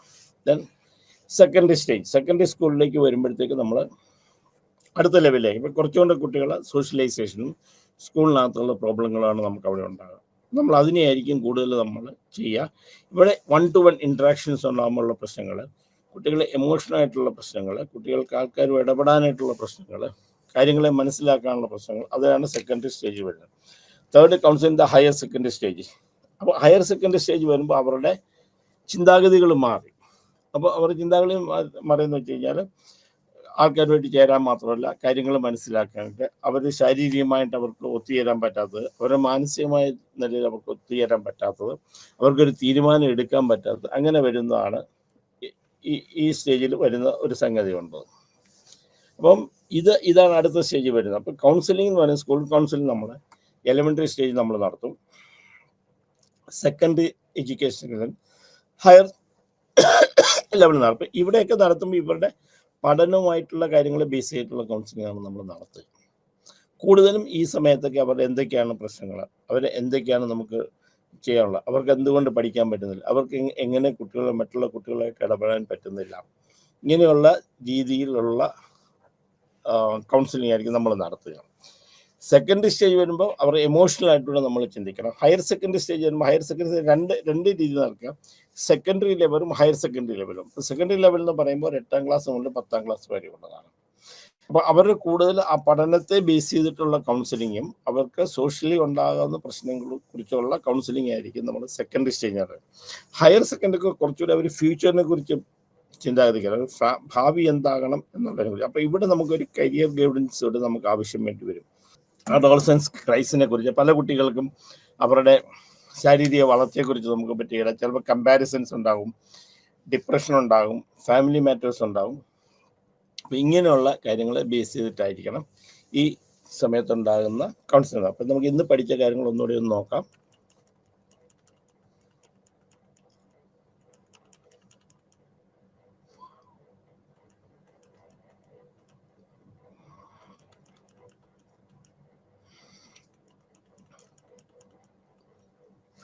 ഡെവലപ്മെൻറ്റ് ചേഞ്ചസ് ആണ്. എന്തൊക്കെയാണ് ഡെവലപ്മെൻറ്റ്, എന്തൊക്കെ ചേഞ്ചസ് ആണ് ഡെവലപ്മെൻറ്റ് ഉണ്ടാകും. ഒന്ന് ഫിസിക്കൽ ഡെവലപ്മെൻറ്റ് ആണ്, ശരീരത്തിൻ്റെ വളർച്ചകളാണ്. പിന്നെ കോഗ്നിഷൻ, അവരുടെ തിങ്കിങ്, അവരെടുക്കുന്ന കാര്യങ്ങളെക്കുറിച്ചുള്ള പ്രശ്നങ്ങളാണ് പിന്നെ ഉണ്ടാകുന്നത്. പിന്നെ വൈകാരികമായിട്ടുള്ളത്, പിന്നെ സൈക്കോ സോഷ്യൽ ഡെവലപ്മെൻറ്റ് ആണ്. ഈ സൈക്കോ സോഷ്യൽ ഡെവലപ്മെൻ്റ് ആണ് നമ്മൾ കൂടുതലായിട്ട് നമ്മൾ നോക്കേണ്ടി വരിക. കാരണം എന്ന് വെച്ചാൽ ബാക്കിയുള്ളതൊക്കെ നമുക്ക് ചെയ്യാമെങ്കിൽ ഇത് സമൂഹമായിട്ട് ചേരാനുള്ളതും അവിടെയുള്ള പ്രശ്നങ്ങളുമാണ് സൈക്കോ സോഷ്യൽ ഡെവലപ്മെൻറ്റ് സ്റ്റേജസിൽ സാധാരണഗതിയിലുള്ളത്. ഈ സൈക്കോ സോഷ്യൽ ഡെവലപ്മെൻറ്റ് സ്റ്റേജസ് എന്ന് പറയുമ്പോൾ അവരുടെ ശരീരത്തിന് മാത്രമല്ല, അവർ ഓട്ടോണമി, അവർ ഇൻഡിപെൻഡൻ്റ് ആയിട്ട് അവർ ആകണം. പിന്നെ അവർ ഐഡൻറ്റിറ്റി അവർക്ക് ക്രിയേറ്റ് ചെയ്യണം. പിന്നെ ഫ്യൂച്ചറിനെ കുറിച്ച്, ഭാവിയെക്കുറിച്ച് അവർ ചിന്തിക്കണം. ഇത്രയും കാര്യങ്ങളാണ് ഇതിനകത്ത് വരിക. ദെൻ എന്തൊക്കെയാണ് ഈ സമയത്തുണ്ടാകുന്ന അസുഖങ്ങൾ അല്ലെങ്കിൽ എന്തെങ്കിലും ബിഹേവിയർ പ്രോബ്ലംസ് എന്തൊക്കെയാണ്? ഫസ്റ്റ് വൺ ഈസ് അറ്റൻഷൻ ഡിസോർഡറാണ് ADHD ആണ് ആദ്യം നമ്മൾ പറയുന്നതിനകത്ത്. വേറെ പല അസുഖങ്ങളുണ്ട്. നമ്മൾ സ്കൂളിൽ സാധാരണ attention deficit disorder, ADHD. Then eating disorder, ആഹാരം കഴിക്കാനായിട്ടുള്ള കൂടുതൽ കഴിക്കുക, കുറച്ച് കഴിക്കുക, കഴിച്ചു കഴിഞ്ഞിട്ട് ഒമിറ്റ് ചെയ്യുക, അല്ലെങ്കിൽ ആവശ്യമില്ലാത്ത സമയത്ത് വലിച്ചു വാരി തിന്നുക, അതൊക്കെയാണ്. ദെൻ കോണ്ടാക്ട് ഡിസോർഡർ, ഇത് കുറച്ച് വയലൻസ് കൂടെ ഉള്ളതാണ്. കൂടുതൽ നമ്മൾ വരുന്ന ഉഴപ്പന്മാരെന്ന് പറയുന്ന ഒരു ടീമായിട്ട് നമ്മൾ ഇവിടെ വെക്കുന്നത്.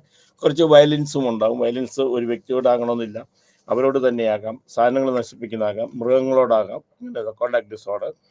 ദെൻ ഒബ്സസീവ് കമ്പൾസീവ് OCD അല്ലെങ്കിൽ OCPD, obsessive compulsive personality disorder.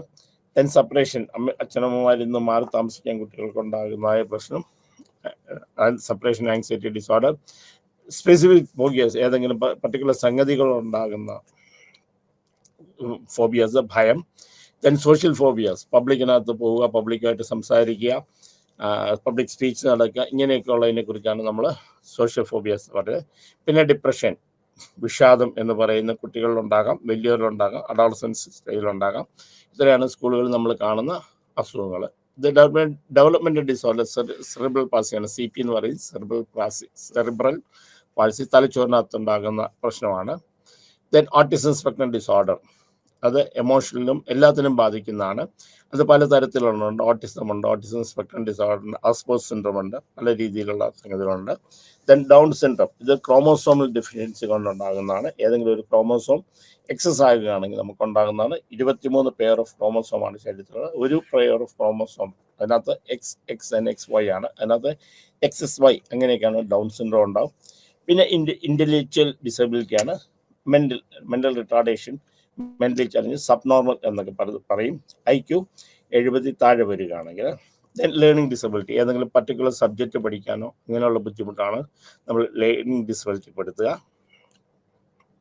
Then substance abuse, ഇത് കൂടുതലും ഉണ്ടാകുന്നതാണ്. അതിനകത്ത് സബ്സ്റ്റൻസ് അബ്യൂസ് മാത്രമല്ല, സബ്സ്റ്റൻസ് യൂസ് ആൻഡ് അബ്യൂസ് ഉണ്ട്. യൂസ് എന്ന് പറഞ്ഞാൽ ഒക്കേഷണലി നമ്മൾ ചെയ്യുന്ന കാര്യങ്ങൾ, അല്ലെങ്കിൽ ഏതെങ്കിലും പ്രത്യേക സമയത്ത്, ഒരു പ്രത്യേക ഏതെങ്കിലും ഒരു ഫെസ്റ്റിവലിൻ്റെ സമയത്ത്, അല്ലെങ്കിൽ ഒക്കേഷൻ്റെ അല്ലെങ്കിൽ സെലിബ്രേഷൻ്റെ സമയത്ത് ഉപയോഗിക്കുന്നതാണ്. അത് ഹാംഫുൾ ആകുമ്പോഴത്തേക്കാണ് നമ്മളത് അബ്യൂസ് എന്ന് പറയുന്നത്. അതായത് നമ്മൾ കൂടുതൽ ഉപയോഗിക്കുന്ന, ക്രമാതീതമായി നമ്മൾ ഉപയോഗിക്കുന്നതുകൊണ്ട് നമുക്ക് ബുദ്ധിമുട്ടുകൾ ഉണ്ടാകുക. ദെൻ സബ്സ്റ്റൻസ് ഡിപ്പെൻഡൻസ്, എന്ന് വെച്ചാൽ ഇതില്ലാതെ ജീവിക്കാൻ പറ്റാത്തൊരു അവസ്ഥയാണ് നമ്മൾ പറയുന്നത് സബ്സ്റ്റൻസ് ഡിപ്പെൻഡൻസി എന്ന് പറയുന്നത്. Then risk behaviour with substance എന്തൊക്കെയാണ്? ഇതിനകത്ത് affect cognitive function leading to poor scholastic, പഠനത്തെ ബാധിക്കും. ഫിസിക്കൽ, ശാരീരികമായിട്ട് പ്രശ്നങ്ങളുണ്ടാകും. ന്യൂറോ ട്രാൻസ്മിറ്റർ, തലച്ചോറിനകത്ത് പ്രശ്നം ഉണ്ടാക്കും. ലങ്സ്, ലിവർ, കിഡ്നി, അതിങ്ങനെയുള്ള നമ്മുടെ ശാരീരികമായ അവയവങ്ങളെ അത് ബാധിക്കും. ബ്രീത്തിങ്, ശ്വാസ തടസ്സങ്ങളുണ്ടാകും. ഡൈജസ്റ്റീവ്, വയറിന് പ്രശ്നങ്ങളുണ്ടാകും. പിന്നെ അൺപ്ലാൻഡ് പ്രഗ്നൻസിയും സെക്ഷൽ ട്രാൻസ്മിറ്റഡ് ഡിസീസും, ശാരീരികമായ ലൈംഗികമായ രോഗങ്ങൾ വരാനായിട്ടുണ്ട്. പിന്നെ ബന്ധങ്ങളെ അത് ബാധിക്കും. ദെൻ എങ്ങനെയാണ് നടത്തുക? ഇത് ഫാമിലി കൗൺസിലിംഗ് നമ്മൾ നടക്കും. പിന്നെ അപ്ലൈഡ് ബിഹേവിയർ അനാലിസിസ് എന്ന് വെച്ചാൽ എന്തൊക്കെയാണ് ഇതിൻ്റെ കാര്യങ്ങളെന്ന് പറഞ്ഞ് മനസ്സിലാക്കി അതിനെ ഓവർകം ചെയ്യാനായിട്ട് നമ്മൾ ശ്രമിക്കും. പ്ലേ തെറാപ്പിയാണ് നമ്മളിവിടെ കൂടുതൽ ഉപയോഗിക്കുക. കാരണം പറയാനായിട്ട് എന്തെങ്കിലും മടികളൊക്കെ ഉണ്ട്, കുട്ടികളൊക്കെ ഉണ്ട്, പ്ലേ രീതി, ഒരു കളിയുടെ രീതി, ഒരു ഡ്രാമയുടെ രീതിയിൽ നമ്മൾ സംഗതികൾ അവരെ കൊണ്ട് പറഞ്ഞ് മനസ്സിലാക്കുക. ദെൻ ക്രിയേറ്റീവ് ആർട്ട് തെറാപ്പി, അവരുടെ മനസ്സിലുള്ള കാര്യങ്ങൾ പറയാൻ വേണ്ടിയിട്ട്, അല്ലെങ്കിൽ അതിൽ നിന്ന് രക്ഷപ്പെടാൻ വേണ്ടിയിട്ട് നമ്മളുള്ള ക്രിയേറ്റീവായിട്ട് എന്തെങ്കിലും നമ്മൾ ഉണ്ടാക്കുക, പുതിയ കാര്യങ്ങൾ ഉണ്ടാക്കുക, വരയ്ക്കുക, ഡാൻസ് കളിക്കുക, ആർട്സ് എന്ത് വേണേലും ആകാം. ദെൻ മൈൻഡ്ഫുൾനെസ് എന്ന് പറയാം. കാരണം മനസ്സിനെ നമ്മൾ ഏകാഗ്രമാക്കിക്കൊണ്ടിട്ട് മൈൻഡ്സ് റിലാക്സ് ചെയ്യുന്നതാണ് മൈൻഡ്ഫുൾനെസ് പ്രാക്ടീസ് എന്ന് പറയുന്നത്. ഇത് ഇന്നോവേറ്റീവ്, ഒരു അവിടെ സ്കൂൾ സൈക്കോളജി സമിതി, അയാൾ ഇന്നോവേറ്റീവ് സ്കൂൾ ലീഡർ ആയിരിക്കണം. കൊളാബറേറ്റ് കേസ് കൺസൾട്ടൻ്റ് ആയിരിക്കാം, മറ്റു കാര്യങ്ങളെക്കുറിച്ച് ഹെൽപ്പ് ചെയ്യുന്ന ഒരാളായിരിക്കണം. പിന്നെ റെസ്പോൺസ് ഡയറക്റ്റീവ് സർവീസ് ആയി നമ്മൾ എപ്പോഴും മുൻകൈ എടുത്ത് നമ്മൾ തീരുമാനങ്ങൾ എടുക്കാനായിട്ട് അവരെ ഹെൽപ്പ് ചെയ്യാനായിട്ട്. അഡ്മിനിസ്ട്രേറ്റീവ്, അവർ ഒരു ഭരണപരമായ അവർക്ക് വേണ്ട ഇത് സഹായം ചെയ്യണം. പിന്നെ എലിമെൻ്ററി, എവിടേക്കാണ് നമ്മൾ സ്കൂളിൽ ആദ്യം കൗൺസിലിംഗ്, എലിമെൻ്ററി സ്കൂൾ സ്റ്റേജിലാണ് ആദ്യത്തെ നമ്മൾ കൗൺസിലിംഗ് നടത്തുക. ദെൻ സെക്കൻഡറി സ്റ്റേജ് ഓഫ് എഡ്യൂക്കേഷനാണ് അടുത്ത നമ്മൾ കൗൺസിലിംഗ് നമ്മൾ നടത്തുക. പിന്നെ counselling the higher secondary stage of education, ഇതാണ് നമ്മൾ നടത്തുക. അപ്പോൾ ഇത്രയും കാര്യങ്ങളാണ് നമ്മൾ ഓർത്തിരിക്കേണ്ടത്. അടുത്ത കാര്യങ്ങൾ അതിൻ്റെ കൂട്ടത്തിൽ ബാക്കിയുള്ള കൗൺസിലിൽ എന്തൊക്കെയാണ്, സബ്സ്റ്റൻസ് അബ്യൂസ് എങ്ങനെ കൗൺസിലിംഗ്, അതൊക്കെ നമ്മൾ എടുത്തു വരുന്നു. എങ്ങനെയൊക്കെയാണ് ചെയ്യേണ്ടത്, എങ്ങനെ സബ്സ്റ്റൻസ് അബ്യൂസിനെ കൗൺസിൽ ചെയ്യേണ്ടത്, കൗൺസിലിംഗ് ചെയ്യാൻ ഫാമിലി എങ്ങനെ നമ്മൾ ചെയ്യണം, ഇതെല്ലാം നമ്മൾ പറഞ്ഞു. ബാക്കി കാര്യങ്ങൾ അടുത്ത ക്ലാസ്സിൽ നമുക്ക് എടുക്കാം.